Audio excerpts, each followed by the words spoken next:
After 20 years of a sexless marriage, I was reborn. When I returned to this life, I was brewing a virility tonic, planning my 99th attempt to seduce Chen Yuan in the first year of our marriage. We never consummated it in my past life. It was only because of this chicken soup laced with horny goat weed that we shared a single night of passion. After his adopted sister learned I was pregnant, she fell gravely ill. And Chen Yuan never touched me again. This time, I didn't hesitate to throw out that bowl of soup, choosing to step aside for the sake of their sibling bond. My blurred vision slowly sharpened, and the calendar on the wall confirmed I had gone back to 1980. The excruciating pain from every limb and bone during the fall seemed to linger, and my body wouldn't stop trembling. Before my rebirth, it was the 20th wedding anniversary for me and Chen Yuan. Chen Wanwan gave me a spa gift card, telling me to go treat myself because the spa had a power outage in the middle of my session. I returned home early. I pushed the door open to find two naked bodies entwined, a sight that made my blood boil. Faced with my rage and fury, Chen Wanwan dressed herself unhurriedly, shooting me a cold, sidelong glance. All these years, my brother only stayed with you out of pity.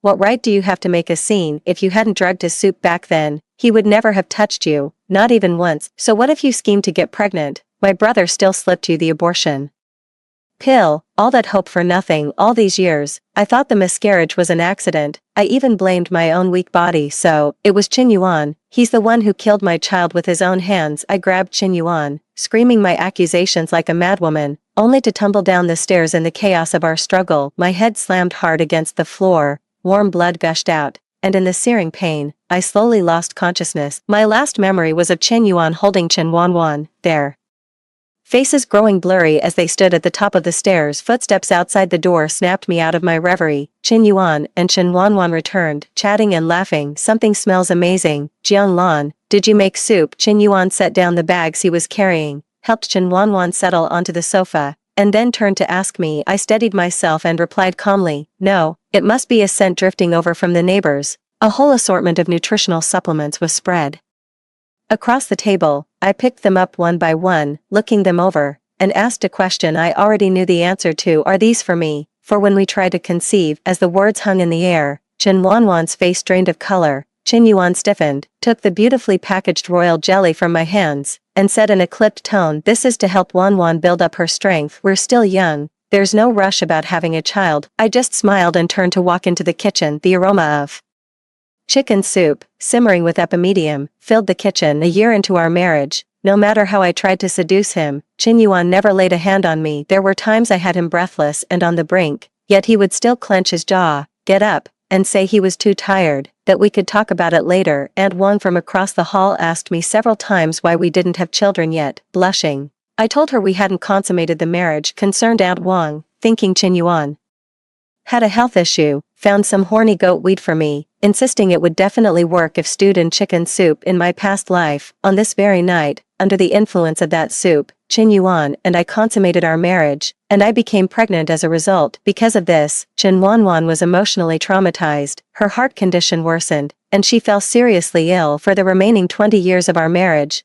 Chen Yuan never touched me again. He told me he had a private medical condition and asked me not to hold it against him. I chose to be understanding and accepted a sexless marriage. It wasn't until the very end that I discovered they had been having an affair all along. I, his wife, was merely a front to conceal their illicit relationship. Cheerful laughter from Chen Yuan and Chen Wanwan drifted in from the living room. I let out a silent, cold laugh, picked up the bowl of chicken soup, and flung it violently into the sink. Too, after dinner, Chen Yuan walked into the kitchen holding a bottle of raw milk. I'll make some warm milk for Wanwan. Could you go give her a foot and leg massage? We walked a lot today, and her legs seem a bit swollen. Instead of agreeing readily as I usually would, I asked him calmly, did you marry me just so I could wait on your sister? Chen Yuan stopped in his tracks and frowned, displeased. If you don't want to do it, then don't. Why would you say such a thing? Who's been gossiping in your ear again? I already know the answer in my heart, so I won't argue. I promised Auntie Wang I'd tailor a dress for her to wear to her family visit tomorrow, so I have to work on it tonight. You go ahead and give her the massage. In the living room, Chen Wanwan, fresh from her bath,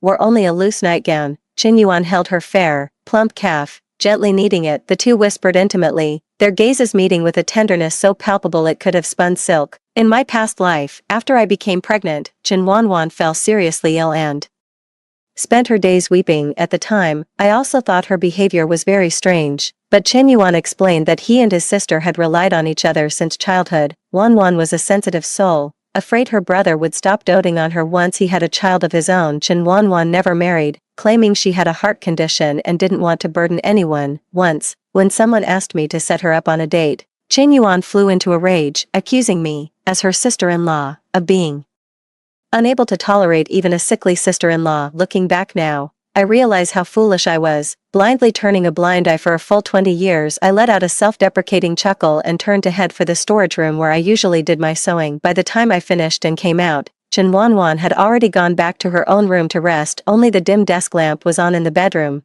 and the bathroom door was slightly ajar, letting the sound of running water from the shower drift out. I couldn't help but glance inside. In the steam-filled room, Chen Yuan stood with his back to me, one hand braced against the wall, the other moving in front of him. Suddenly, a stifled groan escaped his throat, followed by a sigh so faint it was almost inaudible. Wan, my sweet girl. 3. I bit the inside of my cheek until it bled, filling my mouth with the taste of iron. Scenes from the past, where I had tried so hard to seduce Chen Yuan, flashed through my mind one by one. I secretly bought perfume, furtively applied lipstick, and tried to wear pretty, low-cut dresses like the movie stars in the posters. Yet each time, all I received in return was Chen Yuan's annoyance and humiliation. He would always push me away in irritation, his cold gaze making me feel like a piece of trash. Jiang Lan, is that all you ever think about? Such vulgar matters. I have many important things to think about every day. Stop bothering me all the time. I was always overwhelmed with shame, feeling utterly humiliated as a highly educated intellectual and the factory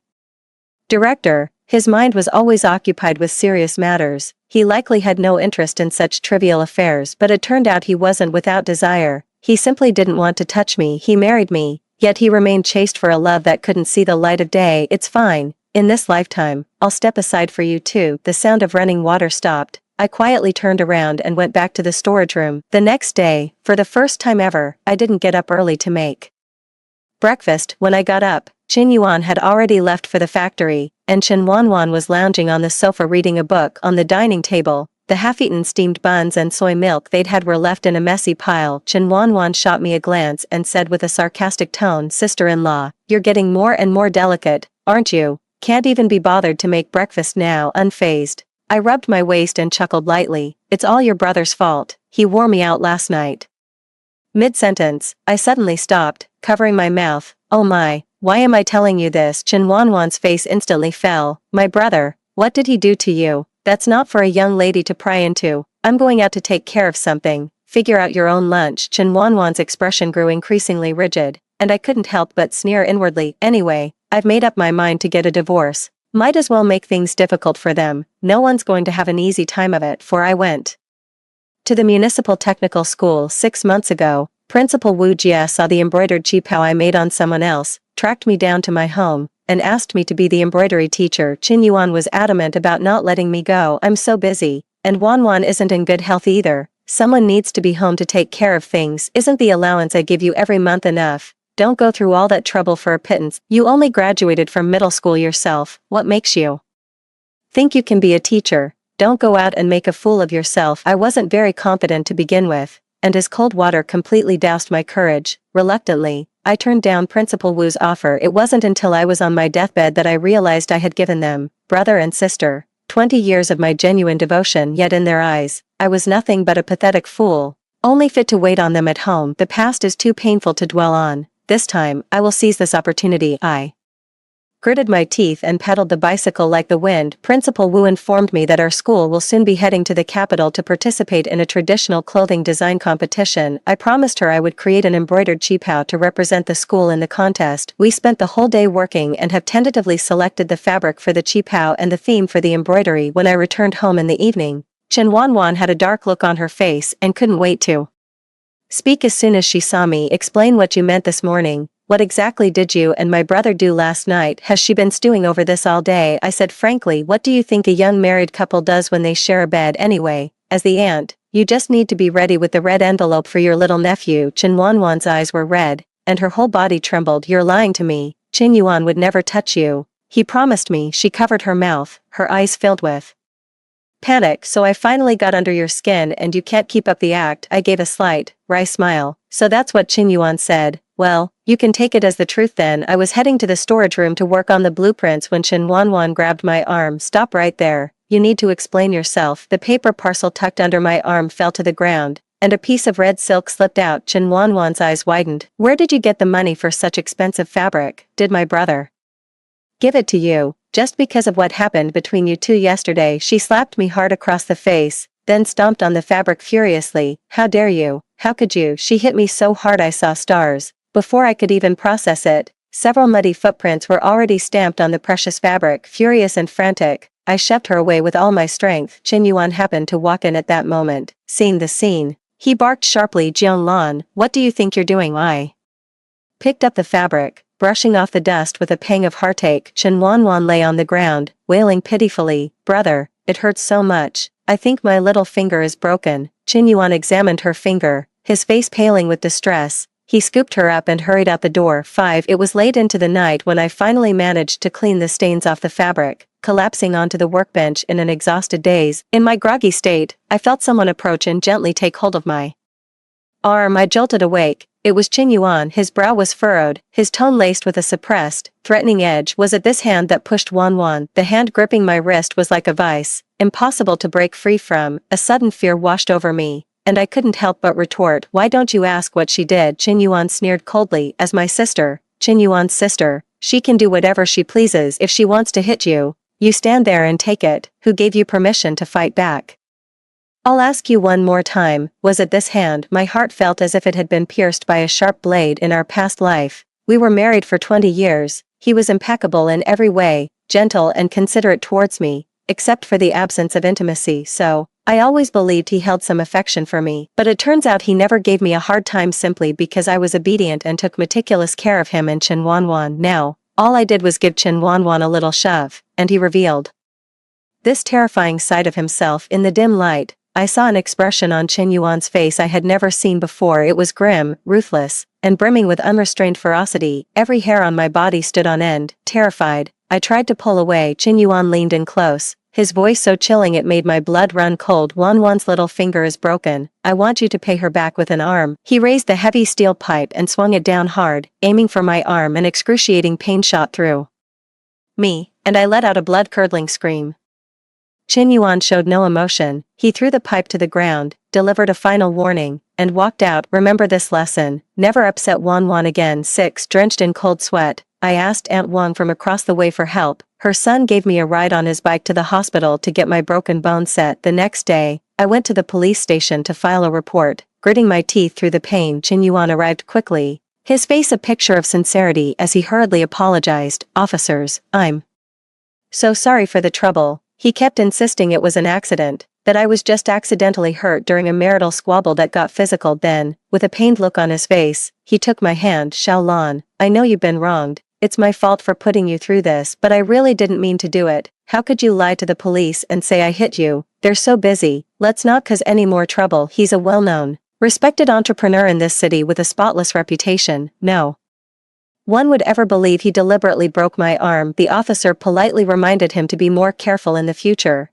and then turned to advise me. It's only natural for a young couple to have arguments and bicker sometimes. You can't call the police and talk about divorce over every little fight. I was frantic and furious, but Qin Yuan just wore an expression of infinite patience. Look at you, getting all worked up with the officers. Come on, let's get back to the hospital. Your arm is still injured. With a look of helpless indulgence, Qin Yuan put his arm around me and led me away. Once we were alone, his expression instantly turned cold as he said sharply, it was just a little punishment. What's all this talk about divorce? Wanwan is still waiting for me at home. You should head back to the hospital on your own. I stayed in the hospital for 5 days, and neither Qin Yuan nor Qin Wanwan showed up once. Principal Wu came to visit me at the hospital. The doctor said it would take at least 3 months to get my cast removed. There's no way I'll make it in time for the fashion design competition. Principal Wu comforted me, saying, Xiao Jiang, don't be too upset, focus on recovering first. There will be other opportunities in the future. Despair washed over me, and I bit back my tears. A few days later, I was discharged from the hospital and went home. As soon as I entered the courtyard, a few neighbors pointed at me and whispered among themselves, she married so far above her station, yet she's still not satisfied. She even had the nerve to hit her sister-in-law, a vulgar woman from the countryside, uneducated and utterly lacking in class. It's been a year since the wedding, and still no sign of a baby. How did Director Chen have such rotten luck marrying her? I walked past with my head down, teeth clenched. Back home, Chen Wanwan was lounging on the sofa, eating fruit. Seeing my sorry state with the cast, she didn't even try to hide her smug satisfaction. Back so soon? I thought you'd fled the scene of the crime. Chen Yuan emerged from the kitchen, his tone laced with resignation. Wanwan, what did I tell you? Her arm is broken. Let's just drop it and never bring it up again. He turned to me, his gaze sweeping over my arm in a cast before he frowned. Can you still use your left hand? Wanwan needs to build up her strength. I made some bone broth, but the flavor seems off. You should make it. He said it so matter-of-factly, as if it were nothing. It was as if my broken arm had nothing to do with him. I clenched my left fist, forced a smile, and said, okay. In the kitchen, a pot of bone broth bubbled and simmered. I took a paper packet from the cupboard. Inside was the epimedium Auntie Wang had given me last time. Light-hearted, flirtatious laughter drifted in from the living room, courtesy of Chen Yuan and Chen Wanwan. I gave a cold smirk and poured the entire packet of horny goat wheat into the soup pot. 7. Perhaps it was because I had been in the hospital these past few days, leaving no extra, bothersome people at home. Chen Wanwan was in exceptionally high spirits. After drinking 2 large bowls of hot soup, a fine sheen of sweat glistened on her forehead, making her already lovely face appear even more radiant and captivating. Chen Yuan's gaze was practically glued to her face. I refilled his bowl with soup, offering an ingratiating smile. Chen Yuan, you should have some more too. I simmered it for a long time. Chen Yuan shot me a glance, snorted through his nose, and picked up the bowl as if bestowing a favor. After the meal, I quietly poured out the leftover soup and rinsed the pot several times. In the living room,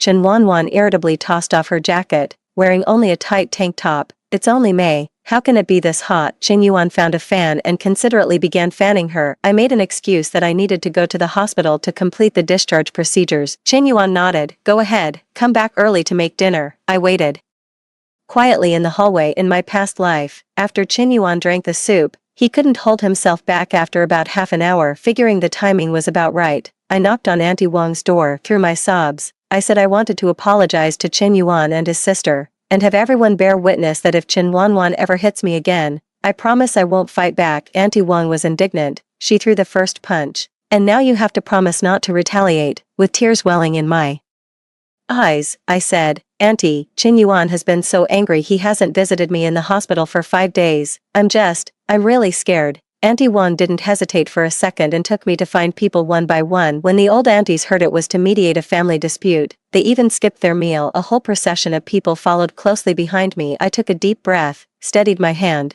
and opened the door. Clothes were strewn haphazardly across the living room floor. The bedroom door was ajar, from which the impassioned sounds of a man and a woman could be heard. Brother, oh, brother, be gentle. Wanwan, my sweet, am I dreaming? The aunties, being women of experience, instantly exchanged knowing glances. 8. The two in the room, lost in their reckless passion, were completely unaware that someone had arrived. It wasn't until several old aunties rushed to the bedside that Chen Wanwan's face twisted in terror, as if she'd seen a ghost in broad daylight. The piercing shriek nearly pierced my eardrums. Chen Yuan leapt from the bed stark naked. The gazes of several aunties instantly converged on a certain part of his body, eliciting gasps of astonishment. Flustered, Chen Yuan turned around, wrapped Chen Wanwan in the blanket, and snatched a pillowcase to cover his waist. Jiang Lan, who said you could just bring people home like that? He shouted at me in furious embarrassment. I stumbled back 2 steps, covering my face with a sob in my voice. Chen Yuan, what are you doing? She's your sister, an auntie shouted at the top of her lungs. Well, I've seen it all now. Incest between siblings. In the old days, they'd be drowned in a pig cage for this. Chen Wanwan shrieked. That's a lie. We're not blood-related siblings. Auntie Wang scolded. So just because you're not blood-related, you think it's okay to fool around? Look up. Your brother and sister-in-law's wedding photo is hanging right in front of you. The crowd erupted in a clamor of voices. I know, right? It's true what they say. You can't judge a book by its cover. Factory Director Chen always seemed so refined, but to think he'd be carrying on with his own sister. No wonder she refused to meet any suitors, no matter how good their prospects were. She was already hung up on her brother. I sobbed, my whole body trembling as I collapsed to the floor, muttering under my breath. So that's why he hit me. That's why he never touched me once in the whole year we've been married. The aunties looked at Chen Yuan with utter contempt in their eyes. Then, sizing up Chen Wanwan, They clicked their tongues and said, "Look at that vixen's appearance. Her brothers probably drained her dry already. What makes you think there's anything left for you? I bet they've been at it since they were kids. It's absolutely revolting." Chen Wanwan rolled her eyes back and collapsed. Whether she had genuinely fainted or was faking it was unclear. Chen Yuan was utterly terrified, screaming Chen Wanwan's name at the top of his lungs. At that moment, he cast all shame aside, leapt naked from the bed, and frantically grabbed a lamp to hurl it. "Get out! All of you, get out!" The aunties were scattered in disarray, cursing and shouting as they scrambled back. 9. Chen Wanwan was spirited away by Qin Yuan under cover of night, hidden away to an unknown location. As the factory director, Qin Yuan couldn't leave. Swallowing his pride, he went to work as usual, and to avoid the old aunties, he moved into his office. The aunties came by in turns every day to console me, and while they were at it, they'd probe to see if I'd noticed anything unusual over the past year. Each of them dredged up odd snippets from the past about how the Chen siblings interacted, and their speculations grew wilder by the minute. I just shook my head, offering neither explanation nor denial. I brought up divorce again, but Chen Yuan refused and had the factory send someone to mediate. He stubbornly insisted that he was drunk that day, mistook me for someone else, and that I had returned with others just as he was, taking his clothes off, so nothing serious had actually happened. He also claims our relationship isn't broken and refuses to get a divorce. I don't understand why.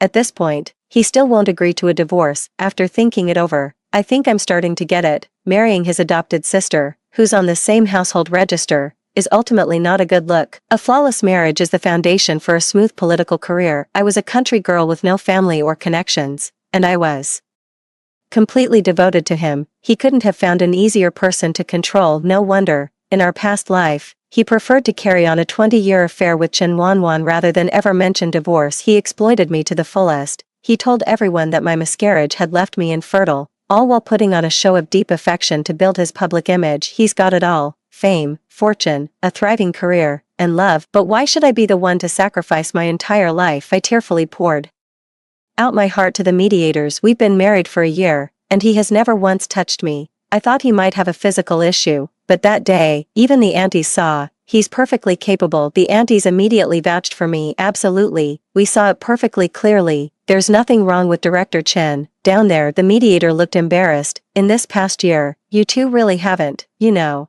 Aunt Wang slapped her thigh. Is there any doubt? Poor girl was too shy to say it herself. I had to pry it out of her. The mediation failed, and Chen Yuan finally came back to talk to me face to face. Gone was his usual air of superiority as he said in a low voice, "Wanwan is my sister. There's no way we could be together. I was just drunk that day and mistook her for you. Don't take it to heart. Let's just move on and make things work. The way you went from arrogance to groveling is laughable." I couldn't be bothered to play along, so I laid my cards on the table. "Chen Yuan, do you really think everyone in this world is a fool except for you? You think you can fool everyone by putting on an act about the time you broke my arm with a steel pipe?" I produced my medical records and the x-rays the hospital took that same day. I had the injuries from the steel pipe assessed. The doctor can confirm I'm not lying. A collision with a cabinet simply couldn't cause this kind of damage. You're just using me as a cover, a convenient smokescreen for your affair with Chen Wanwan that won't jeopardize your promotion. If you don't agree to the divorce, I'll make sure the whole world knows you abuse your wife and are having an affair with your adopted sister. Just think about what it is you really want. 10. Half a month later, Chen Yuan agreed to a divorce by mutual agreement. I didn't ask for anything else, just the old house in the Chen family's factory compound. In a few years, this place will skyrocket in value when it gets demolished. It'd be a waste not to take it. Chen Wanwan, who had been missing, has returned. Her face looked weary, but her eyes were bright. She paid no mind to the neighbors' gossip, holding her head high with pride. The look she gave me was still filled with superiority. "Jiang Lan, I really must thank you. If it weren't for your little scene, my brother wouldn't have dared to admit his feelings. I confessed to him before you two got married, but he wouldn't accept me. Held back by society's judgment, he was the one who said he had to take responsibility and couldn't get a divorce. Now you're the one insisting on it. Don't you dare regret this later." The aunties called her a shameless homewrecker. She stiffened her neck defiantly. "What do you bunch of Philistines know? Why should true love bow down to a piece of paper?" I sneered inwardly. Some true love. Could she really believe that Chen Yuan didn't marry her because of societal pressure, or even out of some sense of responsibility to me? In fact, the only reason Chen Yuan agreed to the divorce after 2 weeks was because I sent a formal complaint to the head office. I reported him for domestic violence and marital infidelity. The investigation team sent by the head office has already interviewed me, Qin Yuan is likely to be dismissed from his position. He agreed to the divorce because he had no more prospects for advancement within the system. I heard he's planning to head south to work in the private sector. Before Qin Yuan left for good, he came back one more time. He lingered at the doorway for a long while, his eyes slightly reddened, and said, "Jiang Lan, I know you don't believe me, but I truly wanted to spend my whole life with you." I lifted my arm in its cast and said coldly, "Please don't, Director Chen, I only have 2 arms. I can't bear the weight of your lifetime." Qin Yuan's face flushed red, and he stammered, Wan has a heart condition, she mustn't get upset. That day, I just wanted to teach you a lesson." I cut him off. "Director Chen, the house has been transferred. From now on, we have nothing to do with each other.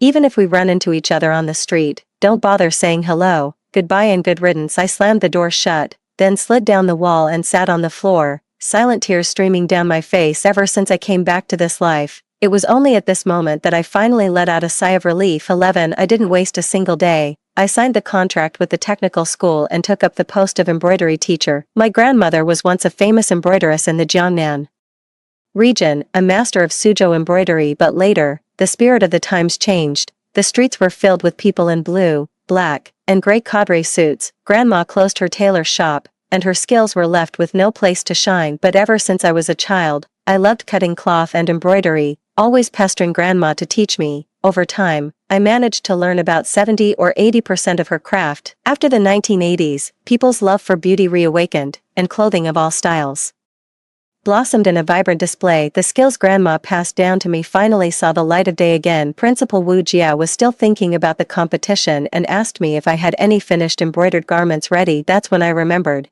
Back when I got married, I had made myself a Ming-style wedding dress. The entire dress was covered in embroidery. I worked on it every night until midnight, stitching away for a full 3 months. When I showed it to Qin Yuan, overjoyed, he just sneered, called it tacky, and forbade me from wearing it. On my wedding day, I had no choice but to wear the red suit Qin Yuan had prepared, with its oversized shoulder pads and stiff tailoring. It made me look utterly ridiculous and became the butt of everyone's jokes. But now, Principal Wu and several teachers were instantly captivated by my wedding dress, showering it with endless praise. 1 month later, at the competition venue in the capital, the model, wearing the Ming-style wedding dress I had crafted by hand, complete with a phoenix crown and embroidered cape, made her graceful entrance onto the stage. The ceremonial robe flowed like a brilliant ribbon, its color reminiscent of the evening glow. Exquisitely embroidered rare birds intertwined with winding floral vines, while colored silk threads and gold filigree shimmered in dazzling harmony. The entire audience was captivated, their applause unceasing. Tears, unbidden, welled up and streamed down. With a maiden's heart, I had devotedly stitched this wedding gown, 1 needle and 1 thread at a time, over nearly 100 nights, for no other reason. It was all for Qin Yuan. I have neither a proper education nor a decent job, not even a dowry to my name. On my wedding day, I want to wear an exquisite gown, to show everyone that the wife Qin Yuan is marrying is not worthless. At the very least, I possess the fine skill of tailoring and embroidery. I didn't want Qin Yuan to lose face. My sincere devotion was met with heartless betrayal. Yet now, the time and heart I poured into this wedding dress has come back to me in a different form. 2 years later, I resigned from the technical school and founded Mylan Apparel. In the following years, my business flourished, and I became a well-known female entrepreneur in Nanjing. Seeing that I was still single, Principal Wu set me up on a blind date, insisting repeatedly that I had to meet the person. For some reason, people are always so prejudiced. No matter how successful a woman is, if she hasn't married and had children, her life is ultimately seen as incomplete. Even if I appear radiant and full of joy every day, people can't help but sigh with a touch of pity amidst their admiration. Director Jiang is beautiful and capable. It's just a shame her romantic luck hasn't been great. I have no intention of remarrying, but I didn't explain this to Principal Wu. She is my mentor and benefactor, a teacher and a friend. I know she means well. Under her urging, I agreed to meet him, if only to make a new friend. It might even be a useful connection. The man I was set up with is named Shen Shi. He's a university professor, 4 years older than me, and has been divorced for 3 years. Shen Shi teaches classical Chinese. He possesses the gentle, refined demeanor of a true gentleman, handsome in appearance and elegant in his bearing. He has a wonderful personality and is quite talkative. Over the course of the meal, we chatted about everything under the sun, making for a relaxed and pleasant time. When we left the hotel, I waited at the entrance while Shen Shi went to the parking lot to get the car. A figure emerged from behind a pillar and slowly approached me. I looked up. it was Qin Yuan, whom I hadn't seen in years. He had grown noticeably thinner, his overly large suit hanging loosely on his frame, betraying a hint of unease. He was only in his mid-30s, yet his hair was already half gray, with no trace left of his former spirited and confident self. Qin Yuan forced a smile and spoke with difficulty. Jiang Lan, all these years, how have you been? I nodded, my tone calm. I'm doing well, and you? He faltered, mumbling, I'm alright too. I didn't speak, just looked at him quietly. Qin Yuan also fell silent until Shenxi drove around the corner, rolled down the window, and called out to me. I said politely, my friend is waiting for me, I should get going. Jiang Lan. I turned around. Qin Yuan's face was entirely in the shadow of the corridor pillar, his expression impossible to make out. I had a very long dream. In it, we were husband and wife for 20 years, but he took 2 steps forward, his voice thick with bitterness. I could have had my own children, and a chance to grow old with you. All of that was real, wasn't it? Shenxi stopped the car, got out, and opened the passenger door for me. Qin Yuan looked at Shenxi. The light in his eyes instantly extinguished, leaving only profound dejection on his face. I didn't answer his question, turning to get in the car behind me. Qin Yuan called my name again. Jiang Lan, I'm sorry. I turned my head. Qin Yuan, your apology is worthless, and I don't need it anyway. 13. The atmosphere was a bit awkward on the way back as Shenxi drove me home. After a moment's thought, I decided to explain that was my ex-husband. I assume Sister Wu has already told you about my previous marriage. Shenxi smiled and said something, but I didn't pay it much mind. As we said goodbye, Shenxi asked gently, will I see you this weekend? The night breeze was heavy with the sweet scent of osmanthus, petals fell like a fine rain, and I held out my hand to catch a single pale yellow blossom. I'm going on a business trip next week. The company is planning to open a new factory in the Northwest to support the local economy, so my focus will likely be there for the next 2 years. I smiled. If you ever come to the Northwest, I'll treat you to some local delicacies. Catching the hint, Shenxi shrugged and gave a helpless smile, his voice still gentle. It's a deal then. You can't delete me. Just think of me as another friend you get along with. My smile broadened. Of course, I'll be counting on your guidance in the future, Professor Shen. 14. I never saw Qin Yuan or Chen Wanwan again after that. The next time I heard their names was in a news report on a legal affairs program. Chen Wanwan got involved with Qin Yuan's business partner. The two of them conspired to frame Qin Yuan, leaving him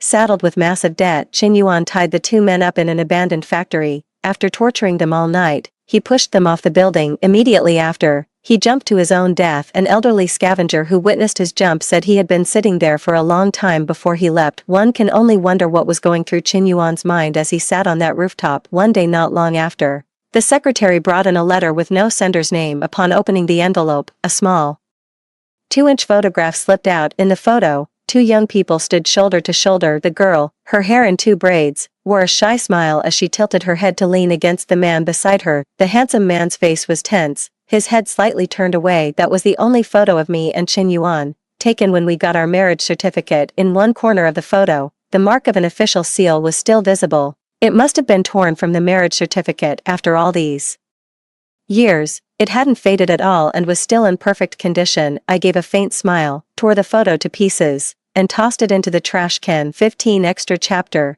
2 lifetimes. Jiang Lan tumbled down the stairs with a piercing scream, while Qin Yuan stood frozen in terror, unable to move a muscle. Chen Wanwan let out a shriek and threw herself into his arms. Qin Yuan instinctively held her and looked down. Jiang Lan's contorted body lay motionless, a deep crimson pool of blood slowly spreading. Chen Wanwan said fearfully, brother, is she going to die? Qin Yuan was about to step down from the stairs when Chen Wanwan grabbed his arm. Brother, don't go, I'm scared. Jiang Lan opened her eyes, her weak gaze fixed on him for a moment before finally closing slowly. That gaze would later haunt Qin Yuan's dreams countless times, jolting him awake in a cold sweat. Again and again Chen Wanwan tried to console him. Brother, she just had no luck. You provided for her well for 20 years. She already got more than her fair share. In a shocking turn, Qin Yuan slapped Chen Wanwan across the face, leaving the weeping Chen Wanwan behind. Qin Yuan smoked on the balcony all night. Chen Wanwan was right. A woman like Jiang Lan was foolish, ignorant, and stubborn. Since she had discovered their affair, she would surely demand a divorce, making their sibling scandal the talk of the town. Perhaps it's better that she's dead. Yet for some reason, those tearful yet calm eyes haunted Chen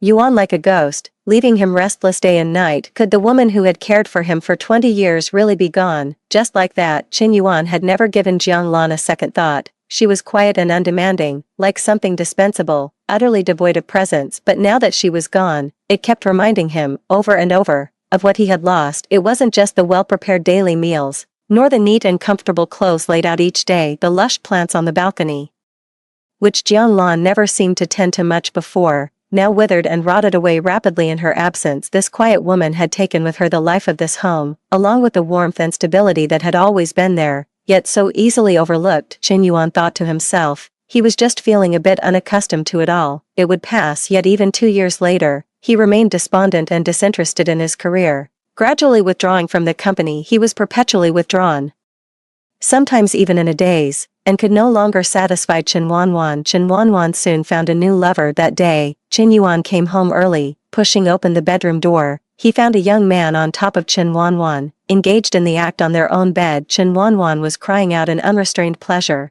Completely oblivious to his presence, Chen Yuan remained silent, gently closed the door, and quietly retreated to sit on the sofa. After some time had passed, the commotion in the room finally subsided. The young man lit a cigarette for Chen Wanwan. She took a deep drag, exhaling a cloud of smoke, and spoke in a tone of utter nonchalance. Just wait a little longer. Once I've drained Chen Yuan of all his money, we'll emigrate abroad. Chen Yuan gave a silent, bitter smile, went to the kitchen for a sharp knife, and slipped quietly into the bedroom. After a period of chaos, silence fell once more. Chen Yuan emerged, covered in blood, sat back on the sofa to smoke. After an unknowable length of time, he flicked the cigarette butt away and staggered towards the balcony. A dull thud echoed, followed by screams from pedestrians below. A sharp pain shot through Chen Yuan's chest, and he jolted upright in bed. He glanced at Chen Wanwan, who looked noticeably younger than in his dream, then quietly slipped out of bed and left the room. He had a long dream, a dream in which he and Jianglan had never divorced. His career had been smooth sailing all his life, the envy of everyone. How could it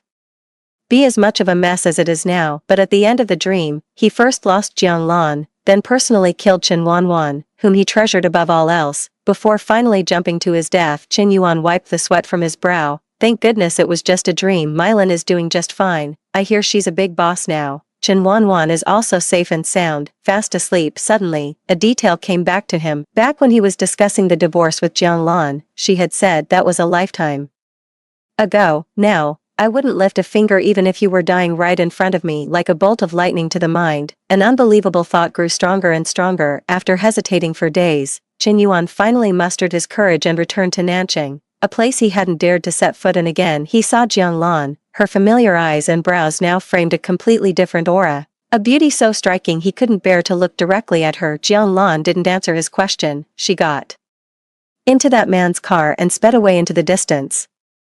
Chen Yuan left in silence, never intending to return to Nanjing again. Whether in dreams or in reality, he had messed up completely, with no chance of ever making amends. The rest of his life would be bitter, the road ahead full of torment, and so, he would just take it one day at a time. End of the full text. Story 2. When Yimo was whipped 99 times by her husband, Hu Tingyan, all because his girlfriend, Chu Wanyu, accidentally cut her finger on a fruit knife at the Wen residence. 99 lashes. Tingyan, aren't you afraid Yimo will get angry and leave you? The blood on her back was still fresh, enduring the searing pain of torn flesh. When Yimo stood trembling outside the study, just as she was about to push the door open, she overheard Hu Tingyan talking with his brother. Yimo loves me more than life itself. Once I've had my fun, I'll just say my memory came back. I'll buy her some gifts, apologize, tell her it was all my fault, that I was wrong, that I never should have forgotten the love of my life. She'll be sobbing, begging for my forgiveness, pleading with me not to leave her. Hu Tingyan's icy voice pierced her eardrums. After 26 years of growing up together, she thought they were already the most important people in each other's lives, tolerating him time and again. Yet all she got in return was the dismissive remark,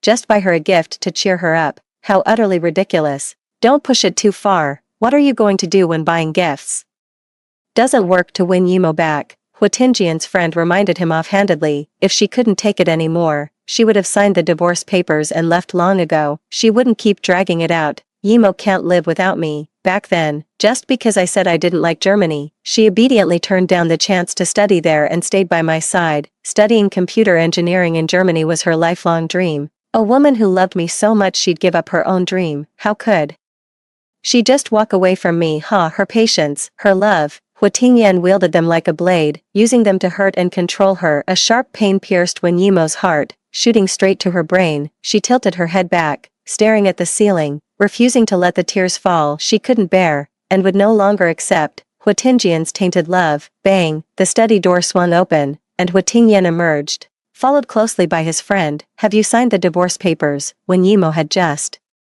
straightened up when Hua Tingyan's icy voice drained all the strength from her body. As if she'd been plunged into a frozen cellar. Losing her balance, she sank to her knees. A flicker of concern passed through Hua Tingyan's eyes before he frowned and sneered. Miss Wen, you don't actually think kneeling and begging me not to divorce you will soften my heart, do you? I'm just waiting for the cooling off period to end so I can marry Wanyu and bring her home, fighting back the tears that brimmed in her eyes. When Yimo looked up at the man who was both familiar and a stranger, it felt as if her very soul was being torn apart by a demon, the pain so intense she could scarcely breathe. When he proposed to her at 20, he swore before both sets of parents, pointing to the heavens, that he would love her and only her for the rest of his life. At their wedding, he knelt on both knees, tears welling in his eyes as he slipped the ring onto her finger, saying, Wen Yimo, you are my life. Without you, I would lose all courage to go on living. All those grand vows and passionate oaths were nothing but shackles Hua Tingyan used to trap her. Miss Wen, I despise it when women cry. Don't try to soften my heart with your tears. You'd better sign the divorce papers quietly. If you upset Wanyu, those 99 lashes will be just the beginning. Hua Tingyan's tone grew even more frigid, as if he intended to freeze her into an ice sculpture. Struggling to prop herself up, Wen Yimo leaned against the wall to appear less disheveled and said softly, all right, I agree to the divorce. Instantly, the air around Hua Tingyan seemed to drop several degrees. His gaze was icy and fixed intently on Wen Yimo, as if accusing her. Why was she agreeing to the divorce so readily and decisively? Shouldn't she be refusing? Where is the divorce agreement? Without a moment's hesitation, Wen Yimo cut straight to the point and confronted Hua Tingyan. Clap, clap, clap. The sound of applause rang out. Hua Tingyan's face darkened menacingly, his sharp gaze boring into Wen Yimo as if it could drill countless bloody holes into her body. Agreeing to the divorce so readily, Miss Wen, could it be you found a lover on the side, with no sentiment left for our past? A cold, harsh voice pierced Wen Yimo's ears, and the tears she had been holding back instantly broke free, streaming down her face. Hua Tingyan, you were the one who faked amnesia. You were the one who asked for a divorce, and you were the one who lashed her 99 times. She agreed to the divorce, yet she put on this act of being unable to let go, of having suffered all the heartbreak, as if he were the victim in this marriage. If you think I agreed too easily, Mr. Hua, a sharp, piercing scream came from downstairs. Without a moment's hesitation, Hua Tingyan rushed to the first floor, completely disregarding whatever she was about to say next. Gritting her teeth against the pain, Wen Yimo stumbled her way down the stairs. Chu Wanyu was nestled in Hua Tingyan's arms, weeping softly beside them. Wen Yimo's mother was restrained by a bodyguard, forced to her knees with a swollen cheek. Tingyan, I should just go back home and sell fish. We may be poor, but we live with dignity. I won't be beaten or cursed at, called a kept woman or a homewrecker. Chu Wanyu's sobs came in fits and starts as she kept murmuring that she didn't want to be a caged bird and that she wanted to leave Hua Tingyan. The tenderness in Hua Tingyan's eyes slowly gave way to a bloodthirsty gleam. Standing by the staircase, Wen Yimo felt a chill run down her spine, a terrible premonition seeping from her heart into every limb. Stop playing dead, Wen Yimo. Your mother assaulted Wanyu and called her a homewrecker.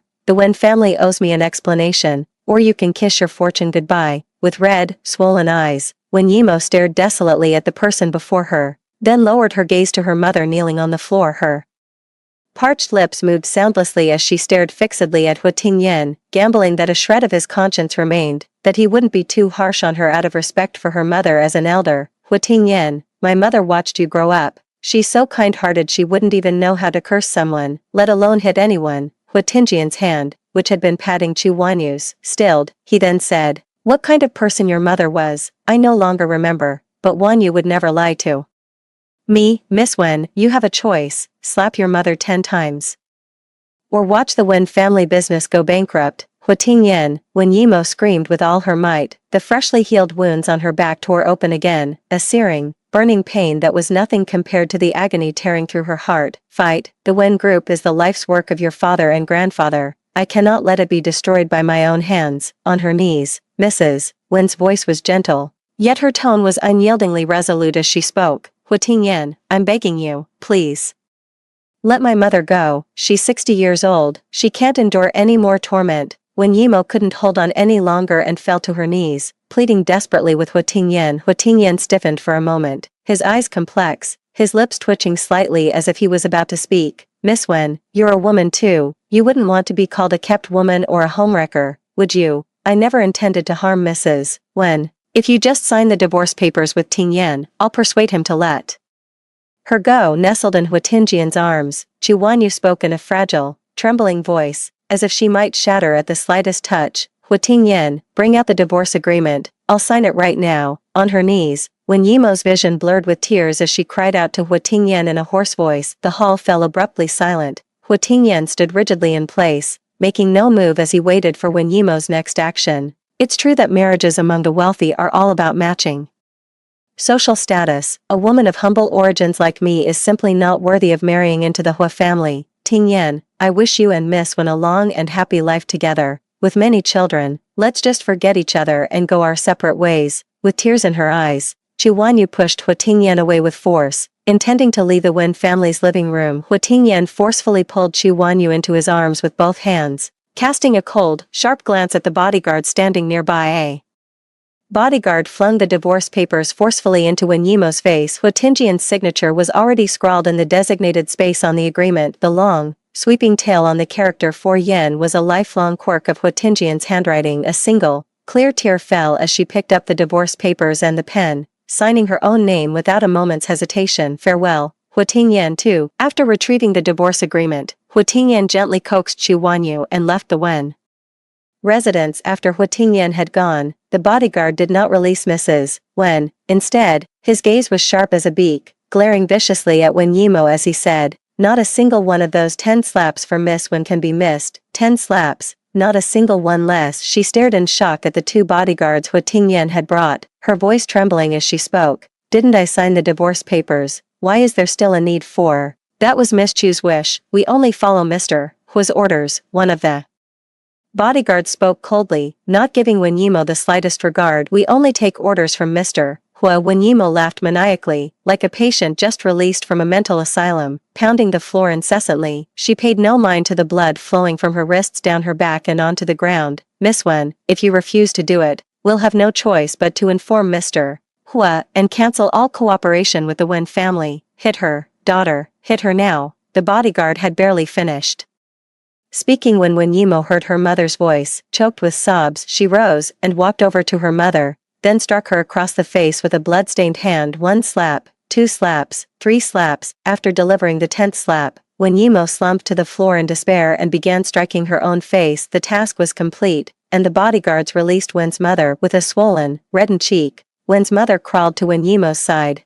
grasped her hand, and pulled her into an embrace. Just wait 30 more days, Mom, we'll leave for Germany in 3 days and never come back, Wen Yimo said to her mother, tears welling in her eyes. Mrs. Wen nodded. Wen Yimo then took out her phone and dialed a number she hadn't contacted in a long time. Professor Liu, I need you to transfer all of the Wen family's assets to Germany within a month. I'll agree to any of your terms. All right, we'll discuss the conditions when you get to Germany. Hearing Professor Liu's firm and powerful voice, Wen Yimo finally let out a sigh of relief. As night fell, Wen Yimo lay on her bed, feigning sleep, when a familiar figure climbed through the window into her bedroom. What is Hua Tingyan doing here? She held her breath, not daring to move a muscle, and listened intently to the sounds in the room. Hua Tingyan's footsteps were light, and he didn't speak. As Hua Tingyan's figure drew near, Wen Yimo felt the clothes on her back being lifted, and a pair of ice-cold hands began to caress her back. The cool sensation washed over her, and the fiery, stinging pain from the wound subsided considerably. Yimo, I specifically bought this ointment for treating external injuries for you from abroad. I've placed it on the headboard. Remember to apply it tomorrow morning. Hua Tingyan's voice was incredibly gentle, so gentle it could melt the ice of the deepest winter. With her back to Hua Tingyan, Wen Yimo's tears soaked her pillow. Wanyu is stubborn. She won't let me touch her until we have the marriage certificate. Once I'm tired of playing with her, I'll divorce her, and then we can remarry. I know you've been wronged. On the day we remarry, I'll give your father that plot of land in the east of the city as a betrothal gift. Hua Tingyan kept murmuring in Wen Yimo's ear. With every word he spoke, her heart grew colder. Only then did she realize how despicable the man behind her was. Yimo, just bear with it. I've never met such an intriguing girl before and I want to give it a try, I promise. She was the first and the last, you are the only one I acknowledge as my wife. With that, Hua Tingyan planted a kiss on Wen Yimo's back. A chill ran down Wen Yimo's spine. She lay perfectly still, suppressing the wave of nausea churning in her stomach, not wanting Hua Tingyan to know she was awake. Chu Wanyu was the first, and she will be the last. Hua Tingyan, the moment you think you can poke a hole in this relationship and start to taste the thrill of straying, you'll just keep poking holes. Testing her limits, Chu Wanyu is the first, but she will never be the last. 3. Auntie, I'm so sorry. It's all my fault for forgetting to tell Ting Yen, which led to you getting hurt. When Yimo had just gotten out of bed and hadn't even had time for breakfast when she saw Chu Wanyu appear in the living room, carrying a bucket of a foul-smelling, pitch-black mixture. Mrs. Wen covered her nose, staring at Chu Wanyu with a look of utter revulsion, completely baffled by her intentions. Auntie, this is a folk remedy from my hometown, a mix of soot and boy's urine.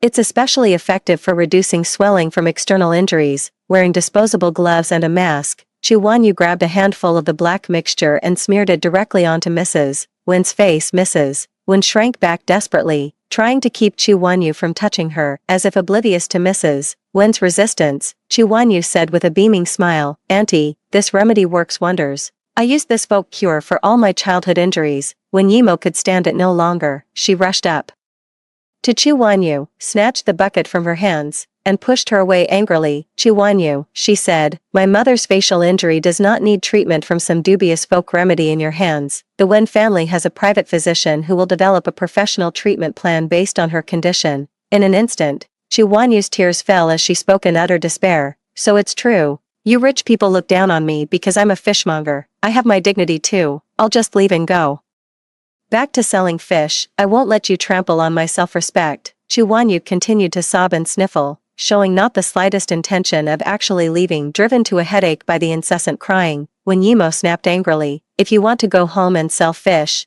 then just leave. The Wen family gate isn't locked. Fine, I'm going. Chu Wanyu made to leave, lifting her foot as if to go, but she was pulled into an embrace by Hua Tingyan, who had just entered. Tingyan, don't mind me, let me go. Even if I'm just a lowly fishmonger, I won't have my dignity insulted. Chu Wanyu struggled desperately in Hua Tingyan's arms, but her slender waist remained firmly locked in his powerful grip. Be a good girl and listen, I'll get justice for you. Hua Tingyan softly coaxed Chu Wanyu while ordering his bodyguards to snatch the bucket from Wen Yimo's hands. Miss Wen, since you think Wanyu's folk remedy is problematic, why don't you try it yourself? As soon as Hua Tingyan finished speaking, two bodyguards firmly seized Wen Yimo. She struggled desperately, trying to refuse. If you're unwilling, I wouldn't mind letting your mother have a try. Hua Tingyan's voice was like a demon's whisper. She gave up struggling, allowing the bodyguards to lift her clothes in front of everyone and smear that bucket of disgusting, sticky substance across her back. Tears fell uncontrollably. Wen Yimo was like a rag doll, completely at the mercy of others, her whole body reeking of a nauseating stench of urine. Hua Tingyan cast a quiet, pained glance at Wen Yimo before immediately lowering his head to pat Chu Wanyu's back. Only after the entire bucket of black mud had been smeared across Wen Yimo's back did Hua Tingyan nod in satisfaction. Then, in a princess carry, he swept Chu Wanyu away, reeking of foul odor. Wen Yimo rushed straight to the bathroom. She scrubbed herself for a full hour before finally feeling free of the stench of urine. After putting on her pajamas, Wen Yimo's lips curled into a strange smile as she looked at the imported wound ointment on the nightstand. Hua Tingyan, have you ever truly treated her as your wife? After tossing the ointment into the trash, Wen Yimo lay on the bed facing the ceiling, tears in her eyes as she drifted into a dazed, fitful sleep. For Wen Yimo is my woman. Anyone who dares to bully her is picking a fight with me, man or woman. I, Hua Tingyan, will not hesitate to teach them a lesson. During our senior year of high school, a few female students transferred to our school. Whenever any student did something to displease them, they would drag them into the girls' restroom and beat them repeatedly, regardless of gender. When Yimo was dragged into the girls' restroom simply because she wore the same style of dress as their leader, tap water was poured directly over her body, freezing her to the point of shivering. When she tried to cry for help, one of the girls immediately covered her mouth, cowering in the corner, paralyzed with fear. She silently screamed in her heart, Hua Tingyan, save me. Hua Tingyan's tall figure appeared in the girls' restroom, where he gave those girls a thorough beating and rescued her. Even though some later claimed he had barged into the girls' restroom with ill intentions towards the female students, rather than to stand up for her, Hua Tingyan never cared. He simply and quietly transferred from Class 2 to Class 1 to become her deskmate, staying by her side almost constantly in her dazed state. When Yimuo had a dream, a beautiful dream, Madam Wen, Chairman Hua has given the order, Miss Wen is not permitted to seek treatment at a hospital. If she falls ill, only the family doctor may be summoned. A harsh male voice jolted when Yimuo awake. She tried to move her body but had no strength. She wanted to call for the house servants, but her throat was parched, utterly incapable of producing a sound. My daughter's fever has reached 40 degrees Celsius, and the wound on her back is starting to fester. We must bring the fever down immediately. A high fever and infection could lead to tetanus, Mrs. Wen pleaded with the Hua family's bodyguards, but he only responded with a single icy sentence. Didn't Miss Wen say the Wen family's private doctor is exceptional? Then let him devise a treatment plan for her. The bodyguard's words cut into Wen Yimo's heart like a knife, one syllable at a time. Dehydration from the high fever left her unable to even shed tears. Yimo is highly infectious now. She needs to be sterilized in an isolation room and cannot be treated at home. Wen's mother lowered herself completely, nearly kneeling to beg the bodyguards to spare Wen Yimo. The bodyguard stood motionless at the entrance of the Wen family villa, not uttering a single word. With no other choice, Mrs. Wen had to summon the family doctor. Without a sterile room or adequate disinfection tools, the doctor could only provide Wen Yimo with basic care, administering fever-reducing medication in the dead of night. In her feverish haze, Wen Yimo once again heard Hua Tingjian's whispered words. Chu Wanyu is just a little songbird. She won't threaten your position. The title of Mrs. Hua will be yours and yours alone. Can't you and my mother just humor her for now? Once I'm tired of her, I'll buy you that sapphire set you love so much as compensation. It's just a bit of black mud. It's not poisonous. What's the harm in letting Wanyu put some on? Why do you have to upset the girl, Yimo? I don't want to make things hard for you, but you keep provoking Wanyu. The girl is stubborn and keeps threatening to leave. What else can I do? Hua Tingjian's voice seeped, word by word, into Wen Yimo's ears. Her body grew colder and colder, as if she had fallen into an ice cellar. How could Hua Tingyan have the nerve to utter such shameless words? She desperately wanted to slap Hua Tingyan across the face, but she was utterly drained of strength. Unable to even lift her hand, all she could do was listen to his disgusting words.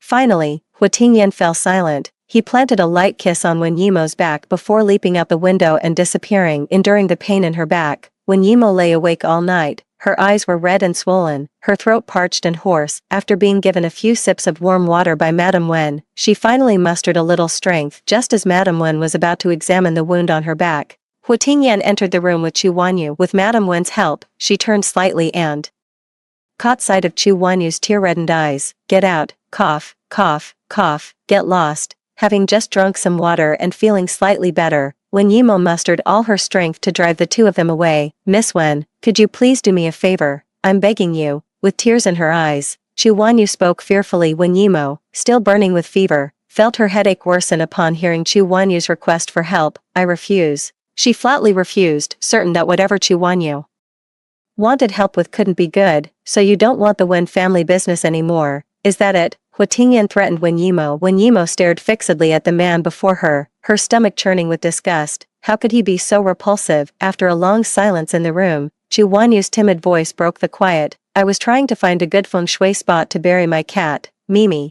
and I accidentally hit a child, leaving him in a vegetative state. Miss Wen, please, you have to take the blame for this. I clearly had Tingyan give them money, and I clearly told them to move out of the residential area. So why was there still a child there? I don't know. I really don't know. Chu Wanyu's sobs grew louder and louder. Wen Yimo, utterly distraught, looked at the two people before her and couldn't help but vomit on the spot. Ugh, ugh, ugh. After spitting 3 times, Wen Yimo spoke softly. Hua Tingyan, are you asking me to take the fall for Chu Wanyu's manslaughter charge? Yes, your father will protect you anyway. This won't cost you a thing. You'll still be the proud Miss Wen. Wanyu is different. She's from a poor family with no one to shield her. If she confesses, she'll face prison time. 5. Chu Wanyu can't go to prison, but she can. It won't make any difference. Her father will protect her. Ha! Hua Tingyan, Chu Wanyu isn't just in debt from gambling. She's carrying the weight of a human life. Hua Tingyan, I wish I had never met you. As she finished speaking, Wen Yimo's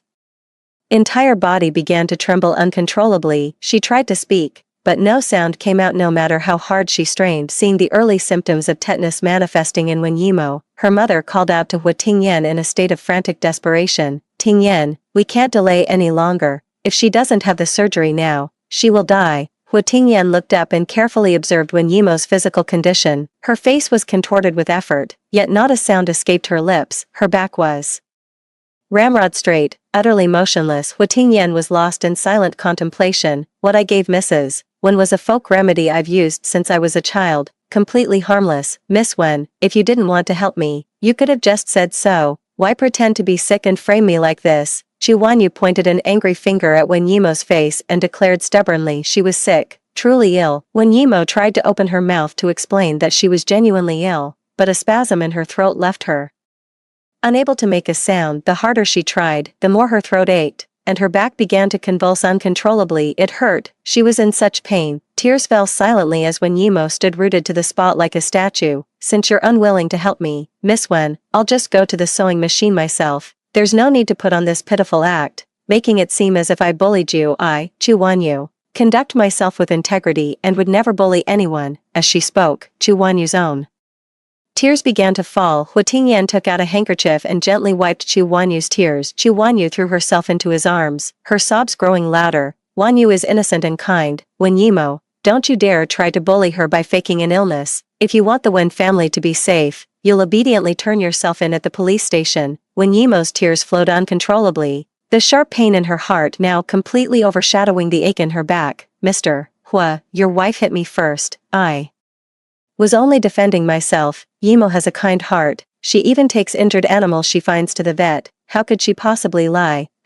Shortly after marrying Hua Tingyan, she was targeted by a female celebrity who framed her, accusing her of workplace bullying. He stood by her side without hesitation, saying she would never lie. Now, he too could place his complete trust in another. Even if Chu Wanyu's acting was clumsy, he still stood by her side. It was never Mrs. Hua, Wen Yimo, that he trusted, but the person he loved in that moment. She was Wen Yimo, she could be Chu Wanyu, and in the future, she might be someone else entirely. Her wholehearted love felt like a cruel joke. Wen Yimo remained silent, and Hua Tingyan's patience wore thin with Chu Wanyu's incessant, hiccuping sobs. "Take Wen Yimo and tie her up. Deliver her to the police station." Hua Tingyan commanded the Hua family bodyguards. Wen's mother stepped in front of her daughter to shield her, only to be shoved violently to the ground by a guard. Wen Yimo wanted to cry out "Mom," but the words were choked in her throat. She was completely restrained by the Hua family's bodyguards and shoved into the car. It wasn't until they reached the police station entrance that Wen Yimo was roughly pushed out of the vehicle. She is the prime culprit behind the illegal demolition in Jiaojia village.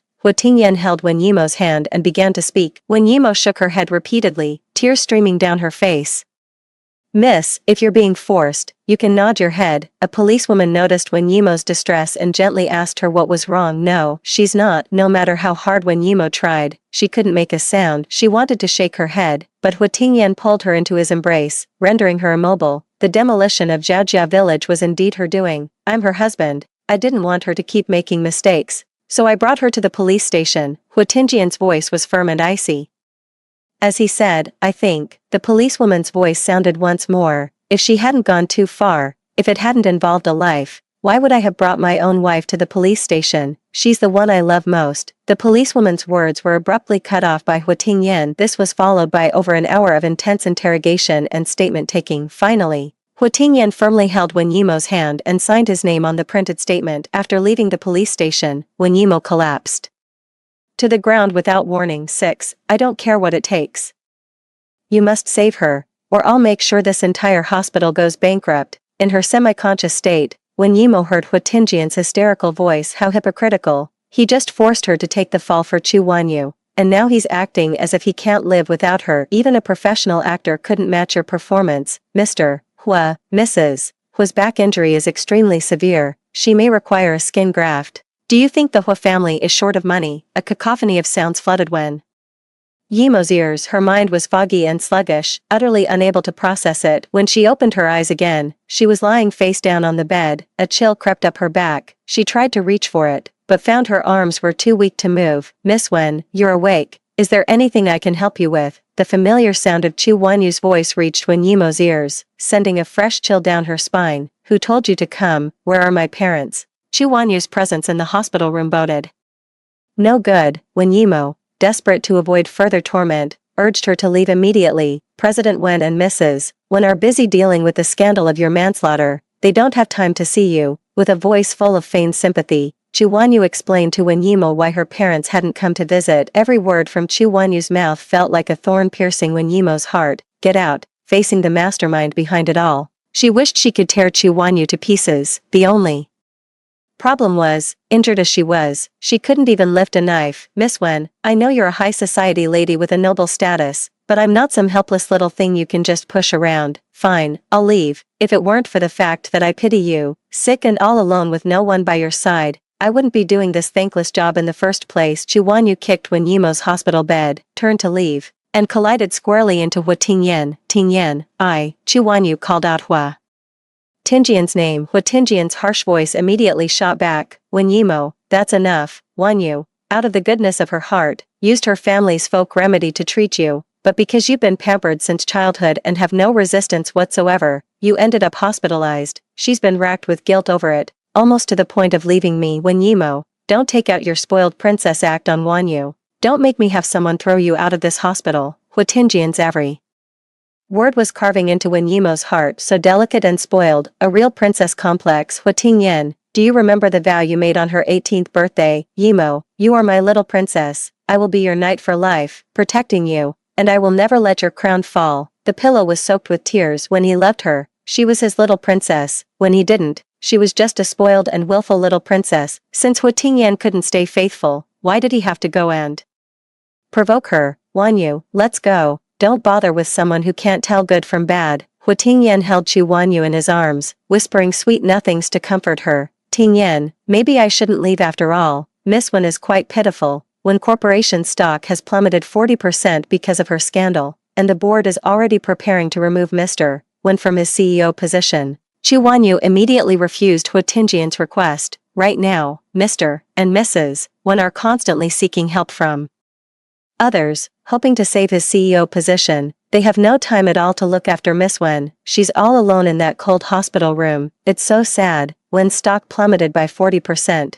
and her father is about to be ousted from the CEO position. Upon learning from Chu Wanyu that Wen's was facing a massive crisis, Wen Yimo struggled desperately, tumbling right out of her hospital bed with a loud thud. Hua Tingyan instantly snapped. The delicate young miss is so pampered she can't even sleep without someone attending to her. How pathetic. Tingyan, please let me stay, Chu Wanyu said with a sulky tone. I couldn't bear to see you doing such menial work. Just find her a nurse or something. After that, when Yimo was taken care of by the nurse hired by Hua Tingyan, the nurse, relying on her seniority, didn't take Wen Yimo seriously at all. When washing her back, they would deliberately press a hot towel against Wen Yimo's wounds. They fed her spoiled food and would always intentionally spill water onto her hospital bed during her convalescence in the hospital. Not only did her wounds fail to heal, but her condition deteriorated to the point where doctors had to admit her to the ICU. It wasn't until Wen's mother arrived and dismissed the caregivers that she was finally able to rest and recover properly. Mom, I've already asked my mentor to help transfer the Wen family's core assets overseas.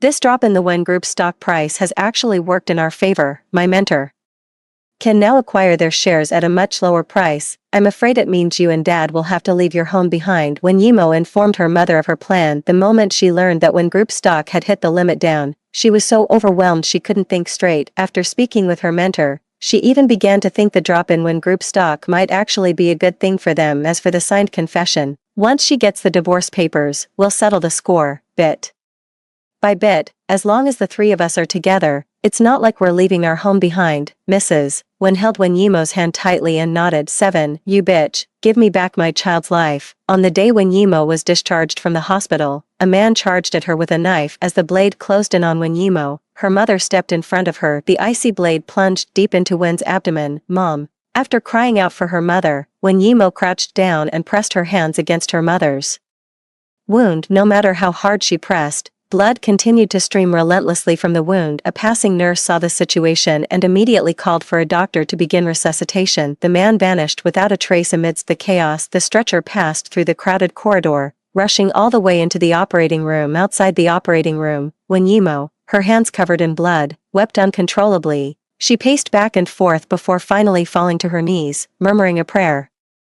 Heavenly gods, your faithful servant is willing to trade 20 years of her life for my mother's safety. The red light outside the operating room remained on, with medical staff coming and going. Who has type O blood? The patient is hemorrhaging heavily, and the blood bank supply is running low, the doctor shouted outside the door, and several kind-hearted people raised their hands, offering to donate blood when Yimo knelt on the ground, kowtowing in gratitude for the help from the kind strangers as night fell, after a 10-hour surgery.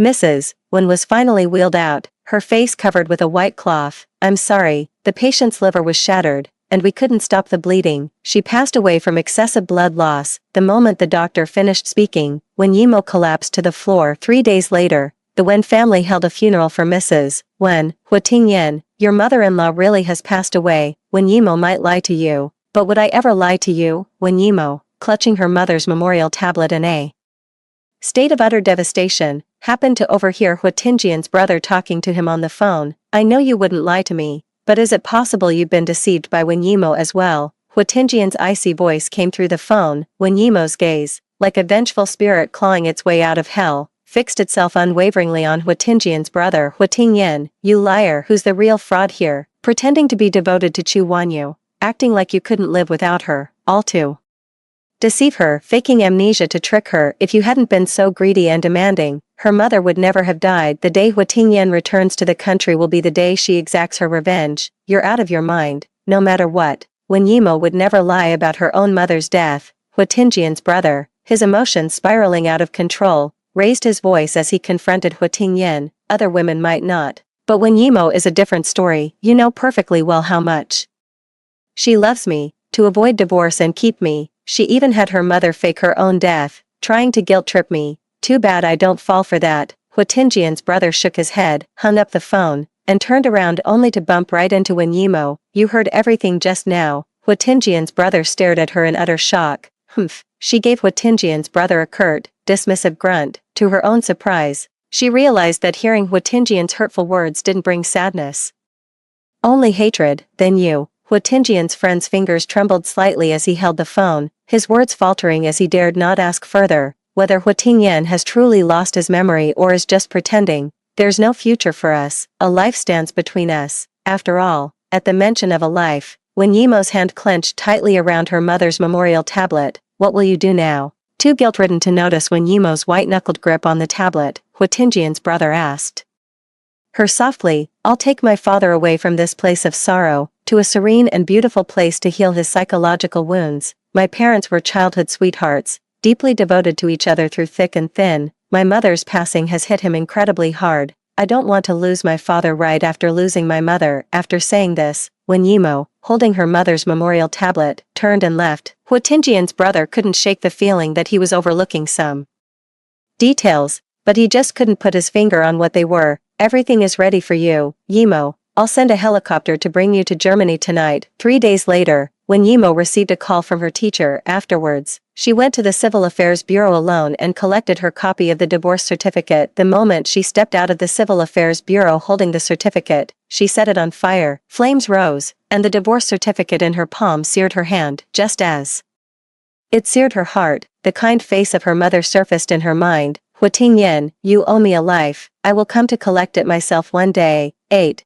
After I got the divorce certificate, did Wen Yimo go and make a scene at the Xia family's old mansion? Clutching the bright red divorce certificate, Hu Tingyan pulled out his phone and called his best friend, wanting to confirm Wen Yimo's current state. She's leaving Shanghai tonight. If you still have any feelings for her, I hope you'll give her a proper apology. His friend's voice carried a hint of coldness as he urged Hu Tingyan, leaving Shanghai. Wen Yimo really has some nerve. She's even managed to fool you. She loves me more than life itself. How could she bear to leave me? Hu Tingyan let out a derisive snort and said, it seems Wen Yimo didn't make a scene this time. Instead, she's trying a different tactic to get him to give up on Chu Wanyu. Not bad. She's finally using her head. Pity he won't be fooled once he's had his fill of Chu Wanyu. He'll naturally come back to remarry. If she's truly willing to let go, how will you handle it? In Hu Tingyan's brother's mind flashed the image of Wen Yimo's utterly lifeless eyes on the day of her mother's funeral, as she asked him quietly, it seems Wen Yimo has fooled you thoroughly. Tell Wen Yimo that in 10 days, I'm marrying Wanyu and Dolly, and she's invited. Hu Tingyan then hung up the phone. Tingyan,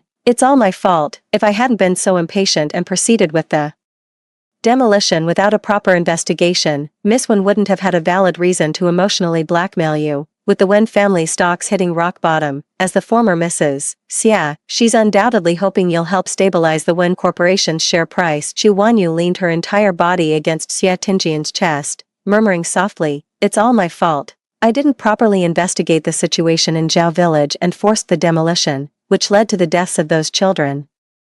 Xia Tingyan gently stroked Chu Wanyu's hair, kissed her forehead, and patiently soothed her, saying, "Regarding the Zhao Village matter, the Wen family could have easily settled it with money, yet, Miss Wen insists on picking a fight with someone like me who has lost his memory. The only person I love now is you. No matter what she does, it's meaningless." "Ting Yen, you're so mean." Nestled in Hua Tingjian's embrace, Chu Wanyu let out a coquettish murmur. "There's something even more infuriating."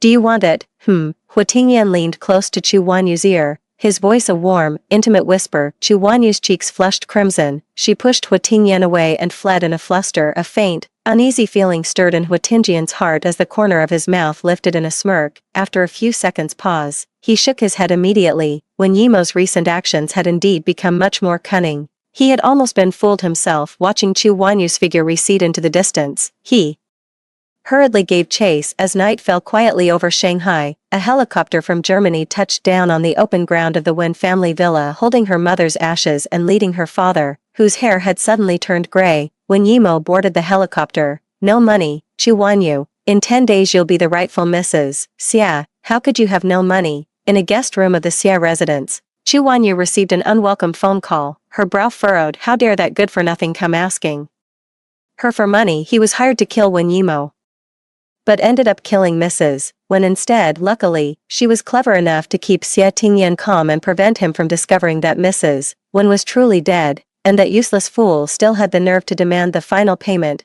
Utterly shameless. "Chu Wanyu, don't you dare play games with me." The Hua Group's official Weibo and contact information are clearly listed online. Gritting her teeth, Chu Wanyu had no choice but to agree. "Give me your account details, I'll transfer the money tomorrow."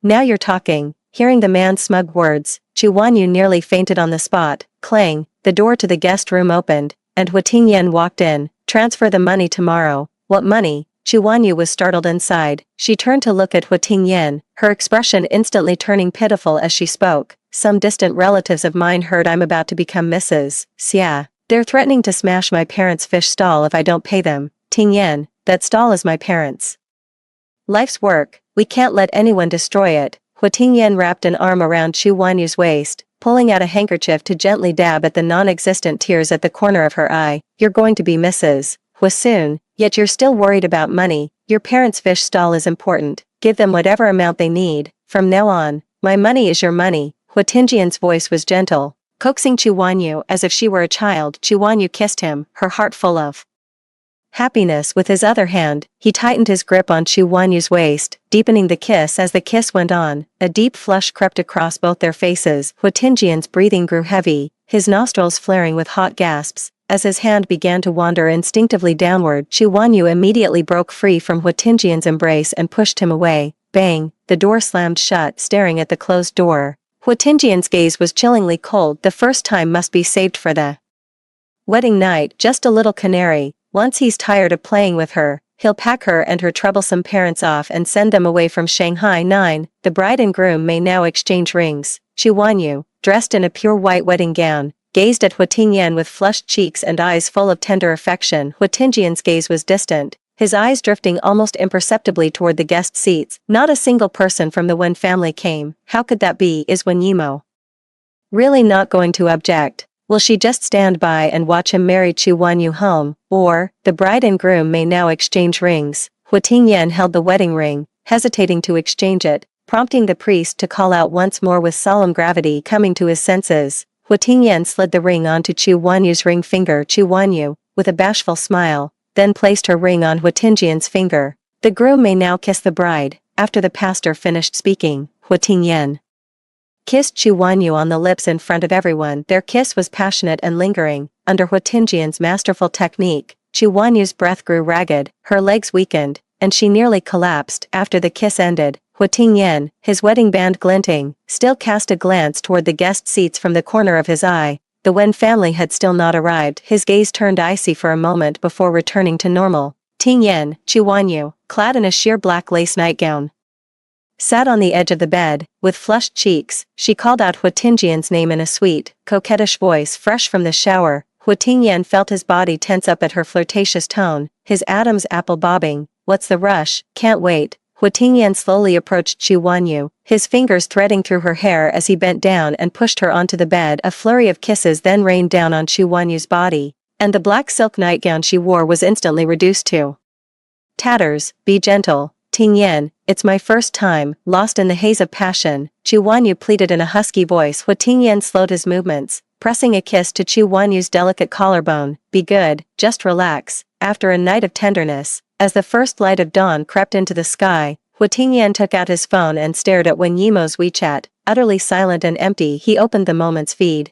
but her profile was nowhere to be found. When Yimo had blocked him, Hua Tingyan opened his contacts, found the number saved as my wife, and dialed. The number you have dialed is not in service. The number you have dialed is not in service. The number you have dialed is not in service. A mechanical busy signal, indicating the number was out of service area, came from the phone. Hua Tingyan forcefully ended the call, his face ashen with fury. Great. When Yimo's method this time was truly effective, he then dialed his assistant's number. Spare no expense. I want you to secure the Oppenheimer blue diamond set at the auction. The assistant hesitated for a moment before replying. As a wedding gift for your wife, she'll be over the moon. It's not for her. Hua Tingyan immediately denied it. That was a gift for Wen Yimo, as compensation for her taking the blame for Wanyu. As soon as Hua Tingyan finished speaking, his assistant immediately fell silent. Mr. Xia, after Mrs. Wen passed away, Miss Wen and Mr. Wen vanished without a trace. No one in the entire city of Shanghai has seen them. Are you lying to me? Hua Tingyan questioned his own assistant coldly. Mr. Xia, you're my boss. How would I dare lie to you? As the assistant finished speaking, Xia Tingyan's heart raced, his mind buzzing. Without a second thought for Chu Wanyu lying in bed, he turned and left the room. He drove straight to the Wen family's old estate. The door was answered by a woman he didn't recognize. The woman informed him that Wen Yimo had sold her the villa a month prior. Later, because a funeral had been held at the property, the Wen family didn't even ask for the final payment and transferred the deed directly to her. The funeral. He sold the villa to her a month ago. You're lying to me, aren't you? Hua Tingyan's gaze turned icy as he seized the woman before him, demanding an answer. The woman recoiled in fright from Hua Tingyan's sudden move, not daring to utter a word. The Wen family has other properties. They must be staying somewhere else. Yimo loved him so much. How could she bear to leave him? 10. Hua Tingyan sped off in his sports car. He checked all the Wen family properties he could remember, only to be told that Wen Yimo had already sold them all off at a low price. He slumped in the car and lit a cigarette wreathed in smoke. His head throbbed with pain and his mind buzzed. How could Yimo leave him? How could she leave him so easily? With a cigarette lit, Hua Tingyan took out his phone and made another call to his assistant. Keep bidding on the sapphire, and spread the word that it's my wedding gift to Chu Wanyu. After giving the order to his assistant, he drove to the home he shared with Chu Wanyu. That sapphire was Wen Yimo's favorite gem. She would undoubtedly be furious once she learned he had given it to Chu Wanyu as a wedding present. The car pulled into the driveway of their marital home. Chu Wanyu stood there in a white dress, her gaze hazy as she looked toward him. As he stepped out of the car, Chu Wanyu immediately rushed into Hua Tingyan's arms, weeping with a heart-wrenching sorrow. Tingyan, I thought you didn't want me anymore. I was so scared. Gazing at the woman sobbing pitifully in his arms, Hua Tingyan's heart softened. He gently brushed away the tear at the corner of her eye with his finger. You're my wife. How could I ever not want you? Really? Chu Wanyu looked at him with suspicion. Of course. Hua Tingyan answered her without a hint of guilt, then scooped her up in a princess carry and walked into the bathroom. The water in the shower grew hotter, and so did the heat between the two of them. As dawn broke once more, Hua Tingyan opened WeChat. His assistant informed him that the sapphire had been successfully bid on and the message had been sent. He walked out onto the balcony, watching the slowly rising sun, a faint curve forming at the corner of his mouth. Soon, Yimo would be back by his side. Yimo, since you're new here and not familiar with the place, I'll have my nephew show you around. Inside a computer research center in Germany, when Yimo's mentor, Liu Yuanshan, was introducing her to the various equipment in the laboratory. Thank you, Senior Liu, I appreciate it. When Yimo looked at the man before her, who had a hint of roguish charm, and spoke politely. Lu Machin, I look forward to working with you. Lu Machin extended his hand. Wen Yimo grasped it firmly and said with a smile, I look forward to your guidance as well, Senior Lu. As the three of them walked through the lab, a shadow of gloom inadvertently fell over Wen Yimo's eyes. Hua.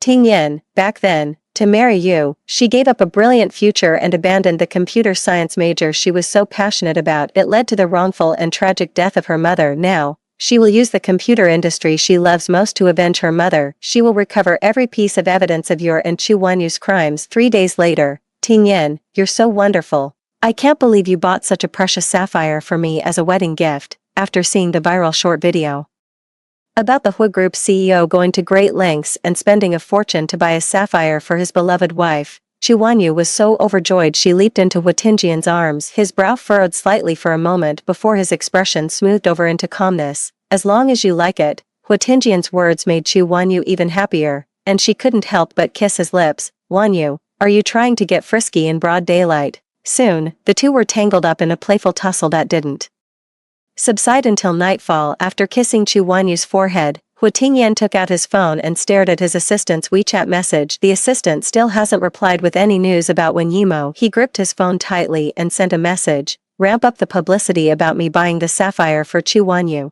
Chu Wanyu moved to his side and leaned over to see Hu Tingyan's message. Ramp up the publicity, Ting Yin. I never imagined you loved me this much, wanting to tell the whole world that I'm your wife. A sincere smile spread across Chu Wanyu's face, this time with no trace of pretense. Hu Tingyan didn't speak, his gaze fixed intently on his phone. 11 Over the course of a month, Hu Tingyan and Chu Wanyu explored every conceivable position within their marital home. Gradually, Hu Tingyan began to grow weary. Tingyan, my period is over, we can. Chu Wanyu, having tasted the sweetness, pressed her body against Hu Tingyan's chest and called his name in a hoarse voice. The Hua Group has an important meeting tonight that I need to attend to. Hu Tingyan tactfully declined Chu Wanyu and turned to leave the bridal chamber. Sitting in the underground parking garage, he restlessly scrolled through his phone. A month had passed, a whole month, and when Yimo still hadn't called her, did she really not love him anymore? After lighting one up, Hu Tingyan finished smoking it irritably,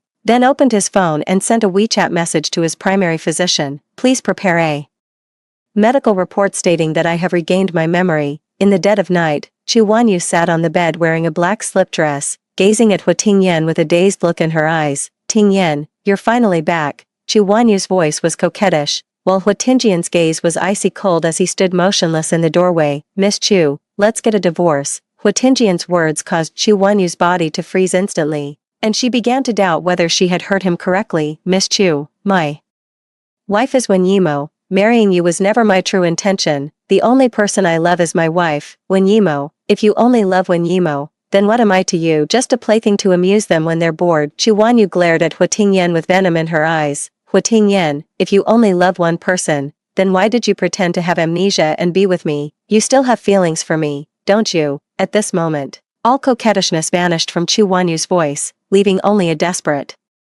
longing for the answer to this question. So Chu Wanyu knew he was faking amnesia. Hu Tingyan stared at her as if he didn't recognize the woman before him at all. No, how could I possibly fall in love with an amusing little canary? Hu Tingyan answered Chu Wanyu's question bluntly. Haha, I could never fall in love with a caged canary. Good, very good. Dressed in a black silk gown, Chu Wanyu let out a madwoman's laugh. Her sincere heart was nothing more than a plaything for Hu Tingyan. Hua Tingyan, if I can't have you, then you'll never win back Wen Yimo. Chu Wanyu laughed maniacally, all traces of her former grace and gentleness gone. You're the one indirectly responsible for Wen Yimo's mother's death. She will never forgive you in this lifetime. What, my mother-in-law is really dead? Wasn't that a scheme Yimo deliberately designed to win him back? Hu Tingyan staggered backward, his entire body beginning to tremble. Fear and helplessness flooded his mind. You're lying, aren't you?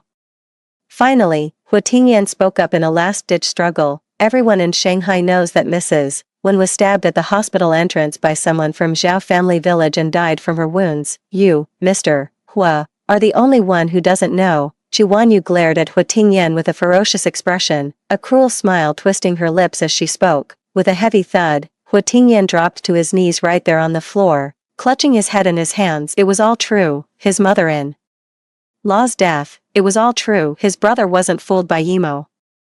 Their mother-in-law really did pass away. He's the one who caused his mother-in-law's death. No wonder Yimo ignored him and blocked him. Chu Wanyu, sign the divorce papers now, or else, on his knees. Hua Tingyan glared up at Chu Wanyu, threatening her. Chu Wanyu looked at him impassively and said with a smile, divorce, Hua Tingyan, we're the same kind of people, we should be together forever. 12. No, I'm nothing like you. The only person I will ever love is Yimo, still kneeling on the ground. Hua Tingyan hurriedly denied being the same kind of person as Chu Wanyu. He was different from Chu Wanyu. He and Yimo were childhood sweethearts with a deep bond. To him, Chu Wanyu was nothing more than a caged canary in his hand. The only one I love is Wen Yimo. You're the one who gave Wen Yimo those 99 lashes on her back. You're the one who had her arrested and made her take the fall for me. You're also the one indirectly responsible for her mother's death. Hua Tingyan, which part of you do?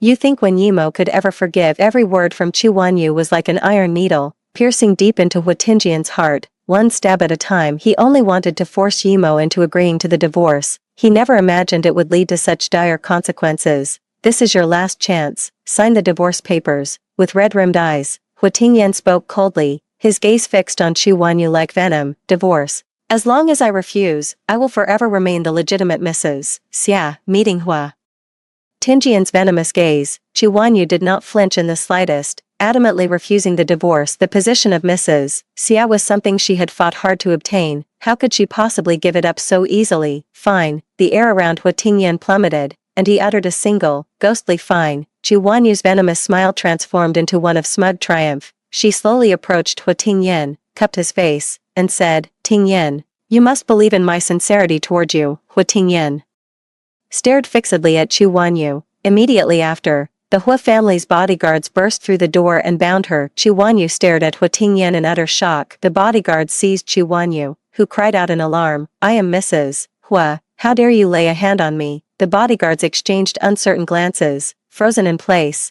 and turned their heads toward Hua Tingyan, who had just risen to his feet. President Hua, I'm the boss here, you do exactly as I say. Chu Wanyu stared at Hua Tingyan, the man who had once sworn to love her for all eternity, her face ashen and devoid of expression. She remained silent for a long time. What did her genuine heart even mean to this man? I was going to let you off, but your words just reminded me. Because of you, Yimo suffered 99 lashes, which led to her mother's untimely death. If I return all of this to you, little by little, Yimo will surely forgive me. Hua Tingyan waved his hand, ordering the bodyguards to take Chu Wanyu outside the courtyard to carry out the flogging. You're insane, Hua Tingyan, you're a complete and utter madman. Chu Wanyu, hoisted up by the bodyguards, let out a piercing scream. No matter how Chu Wanyu screamed, Hua Tingyan remained unmoved, silently watching as the bodyguards pinned her down by the swimming pool. Hua Tingyan took the whip handed to him by a bodyguard. 1 lash, 2 lashes, 3 lashes. Only after delivering the 99th lash did Hua Tingyan finally relent. With her back beaten to a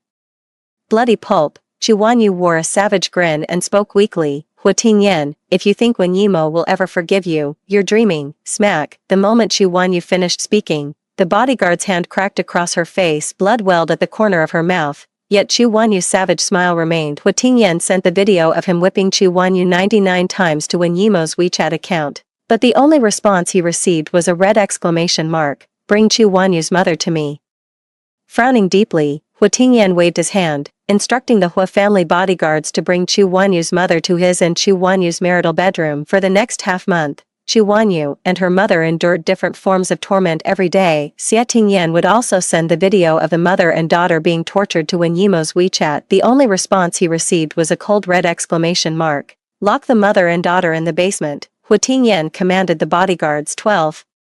The Hua Corporation's firewall is under attack by an unknown hacker. 3 years later, Hua Tingyan, dressed in monastic robes with prayer beads around his wrist, listened to his subordinates report. An unknown hacker. Xia Tingyan fell into deep thought. Could it be? Assemble a team of experts for me. We must locate her IP address. A long-absent smile appeared on Xia Tingyan's gaunt face. Yimo, she's finally back. After all these years in business, the Hua family hasn't made any mortal enemies in the industry. The only person who might attack the Hua family is Yimo. After all, she was a top student in Tsinghua University's computer science program, spotted by a leading German expert who invited her to study abroad. If he hadn't proposed to keep her here, she would have long been a world-renowned computer prodigy. Hua Tingyan kept fiddling with the prayer beads in his hand, his heart racing. Upon hearing Hua Tingyan's order, Xia immediately left the CEO's office to assemble a team of experts. After his subordinate left, Hua Tingyan took out his phone and gazed tenderly at the contact saved as my wife. For 3 years, he had sent WeChat messages to Wen Yimo every day, only to be met with a cold, red exclamation mark of a failed delivery every day. He hoped Wen Yimo would remove him from the blacklist. After 3 years of waiting, Wen Yimo still hadn't taken him off the blacklist. Now, he finally had the chance to explain the old misunderstanding to Yimo. No matter the time or place, the only woman he considered his wife was Wen Yimo. Ms. Wen, the Hua group is counterattacking. They're trying to locate us. In a villa in Shanghai, Wen Yimo's assistant alerted her that the Hua group was launching a counter-offensive against her moves. Good, let them try. Seated at the main console, Wen Yimo replied to her assistant while typing on her keyboard. Understood, Miss Wen. The assistant ignored the actions of the experts hired by the Hua family, allowing them to continue their assault on the company's firewall. Inform Mr. Hua that we have located the hacker's position. The head of the Hua group's tech team was about to claim credit from Hua Tingyan. Boss, it's bad. Our firewall has been completely breached by hackers. The company's confidential files have been copied and pasted, a member of the tech team said in a panic. The team leader stared at the computer screen, his face instantly turning pale. It's over. It's all over. The company's confidential files have been stolen. The head of the tech team lay limp in the recliner, completely motionless. Our Yimo is amazing. She got the Hua family's confidential documents without breaking a sweat. Lu Machin looked at the file on the computer, gently stroking Wen Yimo's hair, his expression full of tenderness. The Wen family, gone for 3 years, is about to make its comeback. Wen Yimo turned her head and flashed a smile at Lu Machin. Back then, Hua Tingyan had forced her to take the fall for Chu Wanyu, causing Wen Corporation's stock to hit the limit down. Her mother was tragically stabbed by a passerby. She was determined to make Hua Tingyan pay for all of it. But before that, Yimo, let me show you something fun. Releasing his fingers from Wen Yimo's head, Lu Machin took a USB drive from his pocket and handed it to her. She plugged the USB drive into the computer, and segments of a recorded phone call began playing in Wen Yimo's ears. Wen Yimo is being discharged from the hospital tomorrow. You will pose as the bereaved father from Zhao family village. When you see her, you are to stab her. Remember, aim for a vital spot. Make absolutely certain Wen Yimo does not survive. I got the wrong person. I killed Wen Yimo's mother. As the recording kept playing, Wen Yimo's face grew paler and paler. Her mother's death was no accident, but a meticulously planned murder orchestrated by Chu Wanyu. Wen Yimo's hands clenched tighter, a single tear falling from her eye. If she hadn't fallen in love with Hua Tingyan, if she hadn't married him, her mother wouldn't have died so young. It was all her fault. She was determined to seek justice for her mother. Yimo, I've already sent the lawyer's letter to the Hua family on your behalf. Noticing Wen Yimo's tears, Lu Machin took out a handkerchief and gently wiped them away, speaking softly. Wen Yimo gave Lu Machin a nod. It's been 3 years. It's time for Hua Tingyan and the others to make a decision. 13. Mr. Hua. We were unable to locate the hacker's address. Furthermore, seated in the CEO's chair, Hua Tingyan continued to thumb his prayer beads and asked calmly, and what? His assistant replied timidly, and, the company's internal data has been stolen and copied. I see. Have the entire tech department write 10,000-word self-criticisms. Hua Tingyan looked up at his trembling assistant and spoke in a measured tone. Just write a 10,000-word self-criticism.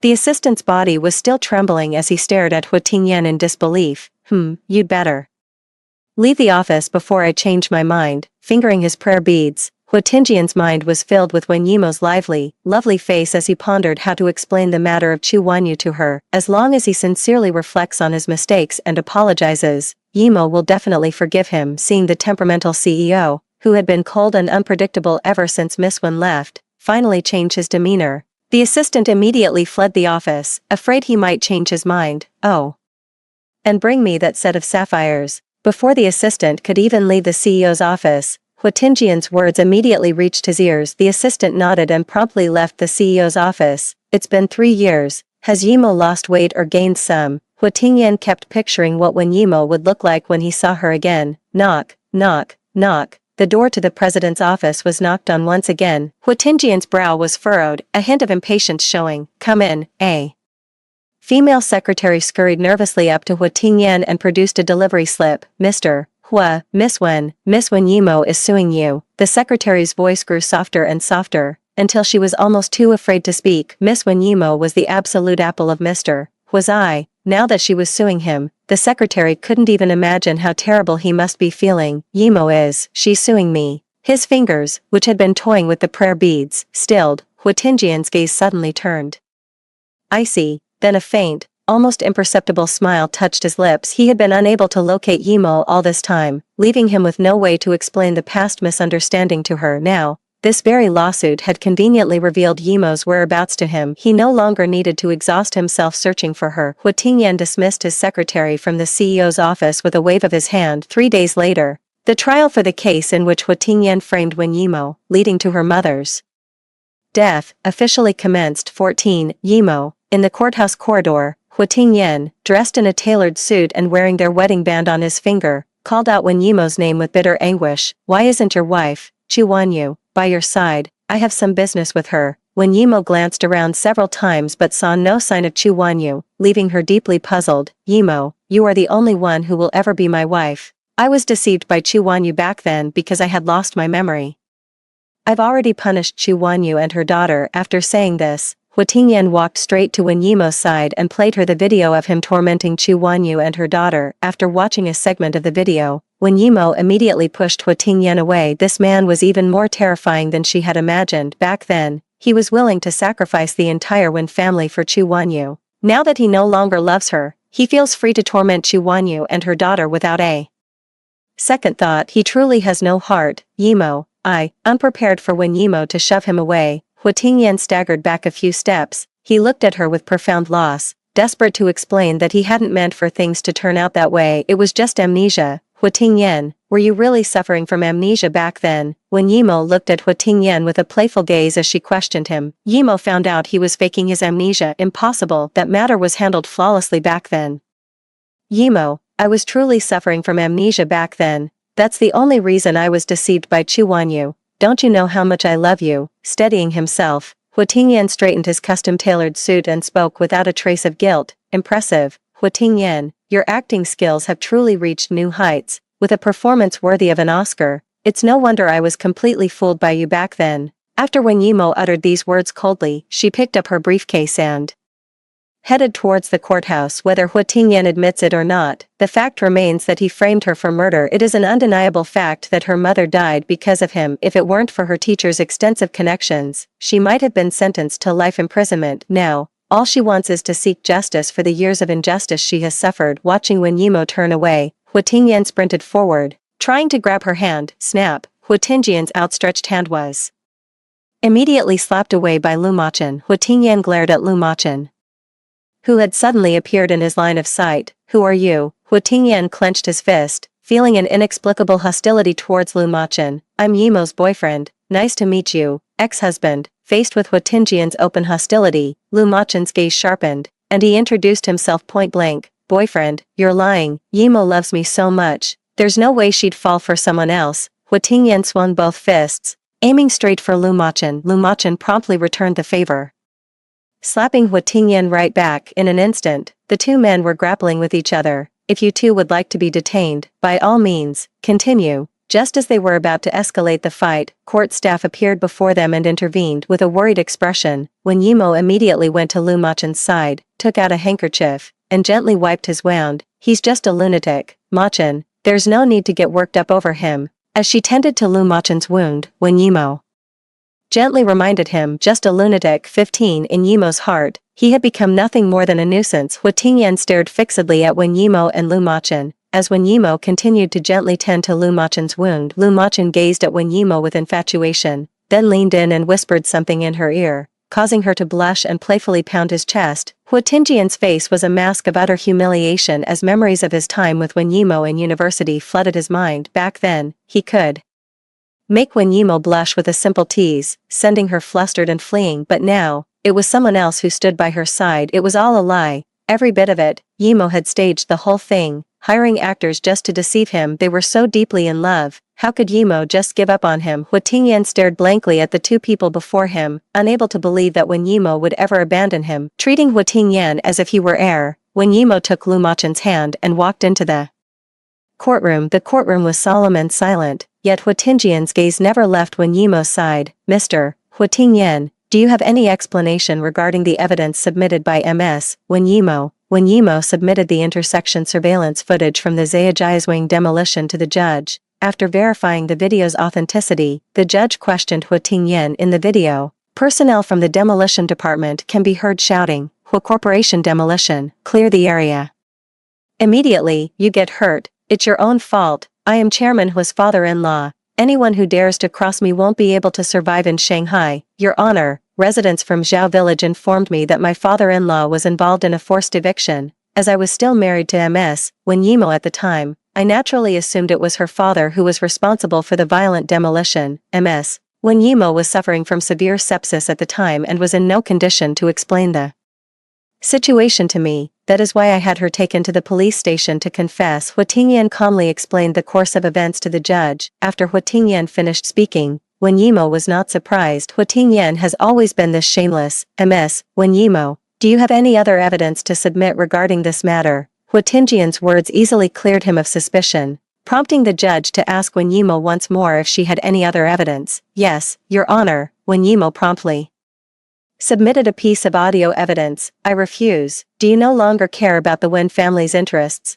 Huatingyan, are you asking me to take the fall for Chu Wanyu's manslaughter charge? Yes. The voices of Huatingyan and the other two were heard with perfect clarity. Not a single word missed. Huatingyan forced Wen Yimo to take the blame. When she flatly refused, he threatened her with the fate of the Wen family, leaving her with no choice but to agree. With a stern expression, the judge handed the recording to a specialist for authentication. Yimo, in the courtroom, Huatingyan mouthed the words silently, directing them at Wen Yimo. 17. Court is adjourned. The hearing will resume in 3 days. Upon learning that verifying the authenticity of the recording would take 2 days, the judge immediately declared a recess. Wen Yimo, led by Lu Machen, left the courthouse. Huatingyan watched the two depart in silence, then discreetly sent someone to follow them. That night, a drone flew to Wen Yimo's residence. Wen Yimo, typing at her keyboard, glanced curiously at the drone, thinking it was a surprise from Lu Machen. She stepped outside. Looking up, Wen Yimo saw it wasn't the Lu Machen she longed for, but Huatingyan. Huatingyan had changed into casual clothes, holding a bouquet of roses. His gaze was fixed directly on Wen Yimo. On his finger, he still wore the wedding ring he shared with her. Get out. Wen Yimo couldn't even be bothered to say Huatingyan's name. Simply shouting a single word, out. Huatingyan's eyes were desolate, looking at her with a wounded expression. His lips moved slightly before he finally managed to speak. Yimo, I know I was a complete bastard to you, and I'm so sorry, but none of that was by choice. I was in an accident, and I forgot you. If I had remembered you, I would have died before I ever hurt you. With that, Huatingyan, holding a bouquet of roses, knelt on one knee, unconsciously revealing the wedding ring on his hand. Wen Yimo let out a cold laugh, watching Huatingyan quietly, waiting to hear what his next lie would be. Yimo, we grew up together for over 20 years. How could I ever bring myself to hurt you? It was all Chu Wanyu. She took advantage of my amnesia to use me against you. Yimo, please forgive me just this once. Huatingyan's words were so patently false that Wen Yimo couldn't help but laugh out loud. On the day you had me whipped 99 times, do you remember what you said to your brother in the study? Wen Yimo sneered as she began to speak. The study. Memories of the past flooded Huatingyan's mind, and he instantly collapsed to the floor. Yimo heard everything. She knows it all. Huatingyan's body trembled, all his strength draining away in an instant. After lying limp on the ground for what felt like an eternity, Huatingyan forced the words out. Yimo, loving one person forever is so hard. You have to allow me a moment of weakness. A moment of weakness. Huatingyan, falling in love is easy, but staying in love is the hard part. If you lack the courage to love steadfastly, why did you ever walk into the sacred bond of marriage with me? The world is full of temptations. The moment you make the vow to enter into marriage, you should be prepared to resist all outside allure. And the same goes for me. When Yimo gazed down at Huatingyan, who had collapsed on the floor, her eyes icy, she spoke with great deliberation. Yimo, I won't do it again. I swear I never will. Huatingyan's voice was hoarse, choked with a sob as he pleaded with Wen Yimo. It's too late, Huatingyan, my mother's death stands between us now. All I feel for you is hatred. I want nothing more than for you and Chu Wanyu to pay with your lives. The thought of her mother, wrongfully and innocently killed, filled her with a single, burning desire. To personally see Hua Tingyan and Chu Wanyu behind bars meeting Wen Yimo's gaze, which was as cold as the deepest winter frost, Hua Tingyan froze completely, unable to move a muscle. At the time, his only thought was to appease Chu Wanyu. He never imagined it would lead to such dire consequences. Had he known it would come to this, no matter how fascinated he was with Chu Wanyu, he would never have pursued her. He was truly remorseful. He would do anything if Yimo would just forgive him. Watching Hua Tingyan lying limp on the floor like a dead fish, a wave of disgust washed over Wen Yimo. Hua Tingyan, if you have even a shred of feeling left for me, then tell me where Chu Wanyu is. I will personally deliver Chu Wanyu to you tomorrow. At this moment, Hua Tingyan was granting Wen Yimo's every request without question. He was afraid that if he refused Wen Yimo, he would lose even the chance to see her. I'll be waiting for your good news, President Hua.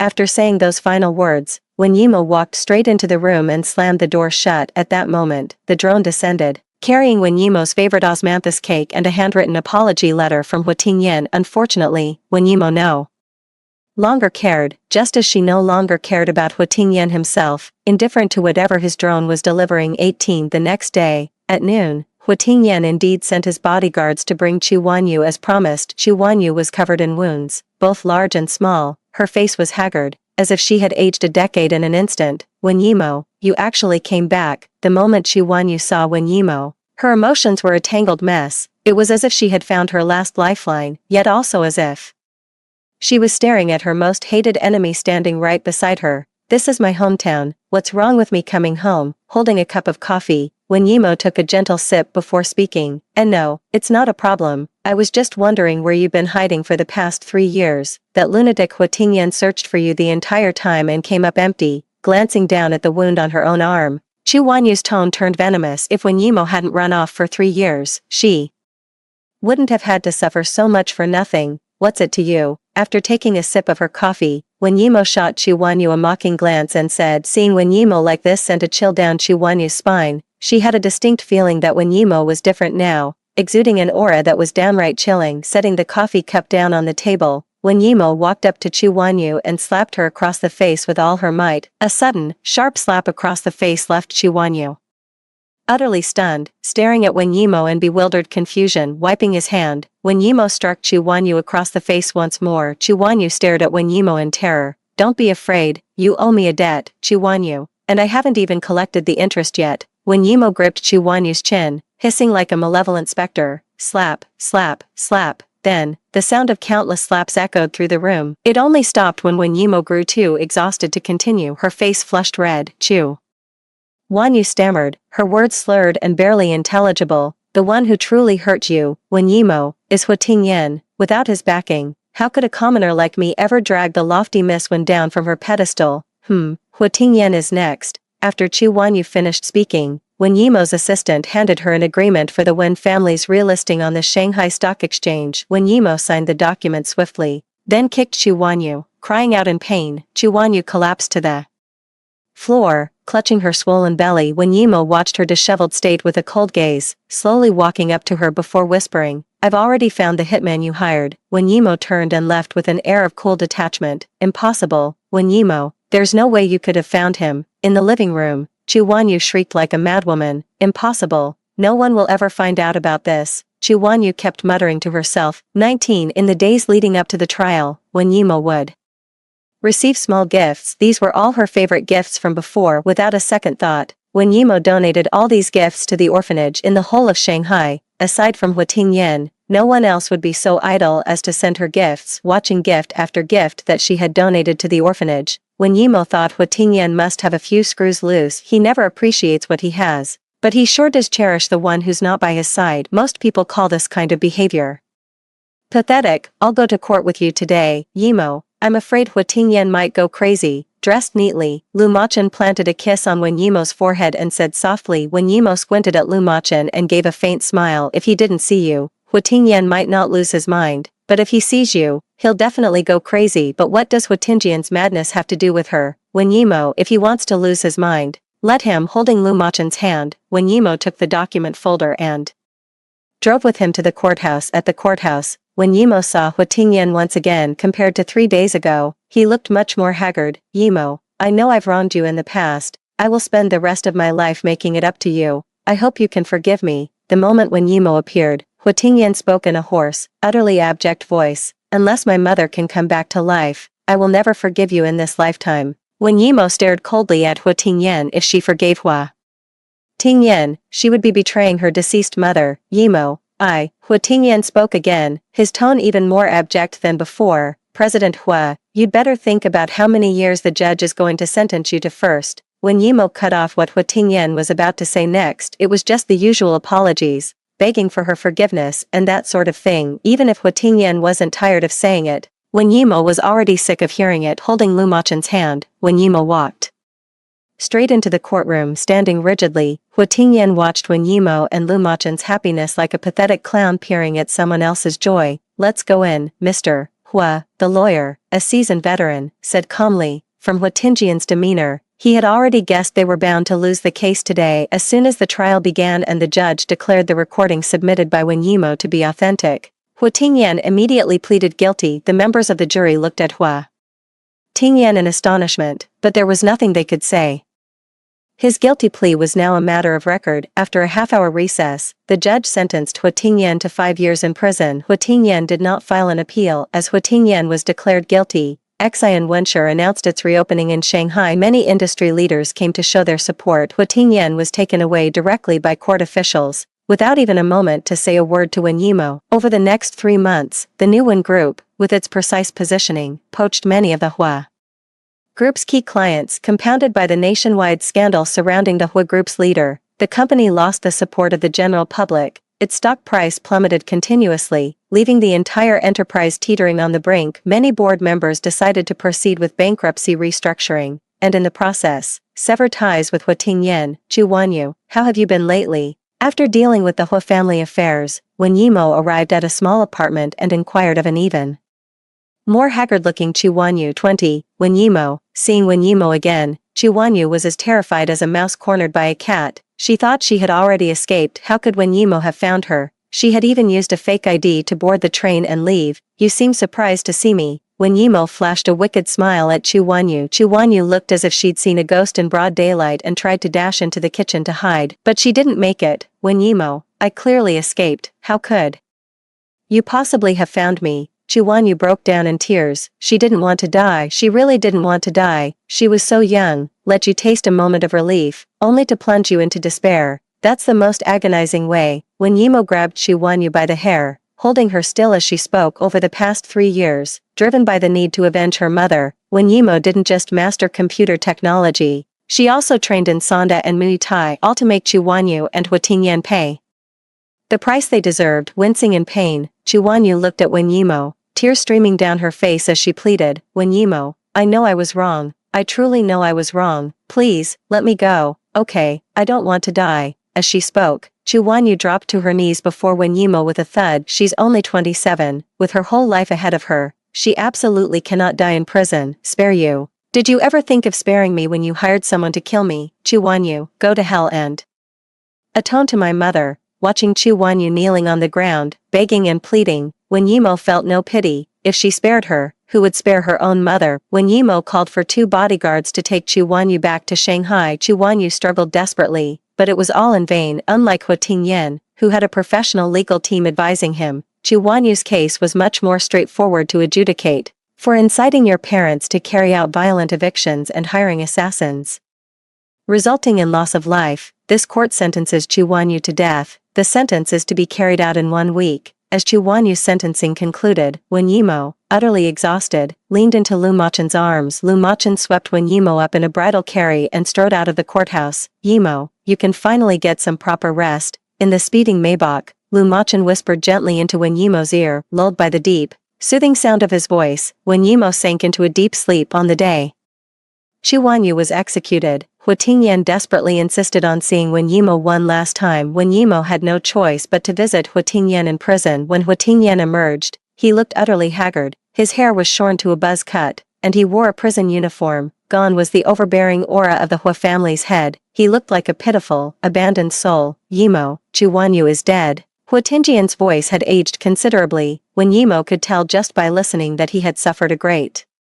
deal in prison. She felt not a shred of pity for him. He had it coming. Yes, she truly deserved to die. It was she who had personally delivered Chu Wanyu to the court, and she who had heard the judge pronounce the death sentence with her own ears. She was well aware that Chu Wanyu was already dead. Yimo, if I had never met Chu Wanyu back then, and had stayed true to myself, would we have stayed together all this time? Hua Tingjian's aged voice reached Wen Yimo's ears after a moment of contemplation. Wen Yimo spoke slowly, "From the moment I chose to marry you, I never once thought of abandoning you. What a shame you gave up on me." Hua Tingyan put down the phone, a single, traitorous tear rolling down his cheek. Then, he picked up the phone again, his voice choked with tears, and said, "I understand. If there's a next life, I will never let you down." When Yimo looked at Hua Tingyan coldly and spoke with a sense of relief, "If there's a next life, I hope I never meet you again."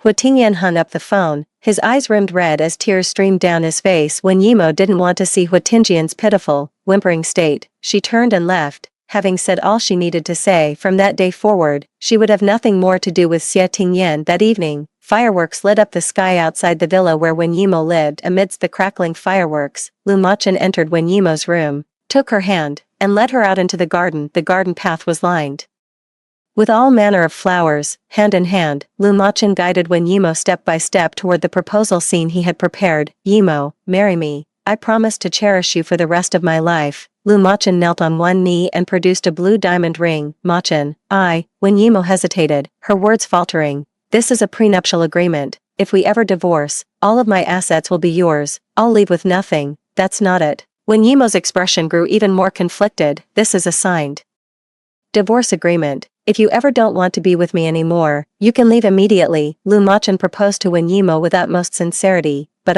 Wen Yimo was still torn. "Yimo, I want to marry you to be with you for a lifetime. If I fail to make you love me for the rest of our lives, then leaving with nothing is what I deserve." Lu Machan was still holding up the blue diamond ring, proposing to Wen Yimo. Wen Yimo finally made up her mind to accept Lu Machan's proposal. "Let's cross that bridge when we come to it." She was no longer the timid Wen Yimo of the past. The entire Wen family empire was now hers. She could live a perfectly good life on her own. Without Lu Machan, the point of life isn't to stay single forever, but to have the strength to walk away from a toxic man. As long as you are independent enough, you can live well without anyone. A month later, Hua Tingyan sat by the prison television and watched the live broadcast of Wen Yimo and Lu Machan's wedding. Wen Yimo put on the pure white wedding dress once more, and she was stunning, just as beautiful as the day she married him. The bride and groom may now exchange rings. After watching Wen Yimo and Lu Machan exchange rings, Hua Tingyan offered a bitter smile, then took out a pair of scissors and stabbed himself in the chest. Crimson blood flowed from Hua Tingyan's chest.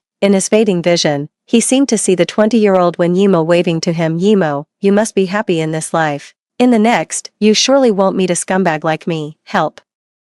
Someone's killed themselves." The prison descended into chaos, with those around Hua Tingyan shouting incessantly that someone had committed suicide that night. While Wen Yimo was taking stock of the wedding gifts, she saw the sapphire set Hua Tingyan had once promised her. Taking out the sapphire set, Wen Yimo furrowed her brow. "What's wrong, my dear?" Seeing Wen Yimo's furrowed brow, Lu Machan couldn't help but ask. "I received a gift that shouldn't exist." Wen Yimo handed the sapphire set to Lu Machan. Lu Machan examined it carefully, and a thought suddenly occurred to him. "Darling, since Hua Tingyan gave it to us, returning it is out of the question, but we can put it to good use." Wen Yimo nodded in agreement with Lu Machan's suggestion. The next day, Wen Yimo secretly brought Lu Machan to the orphanage gate and donated the sapphire set to the institution. "Darling, since you love children so much, why don't we have one of our own?" Lu Machan teased Wen Yimo.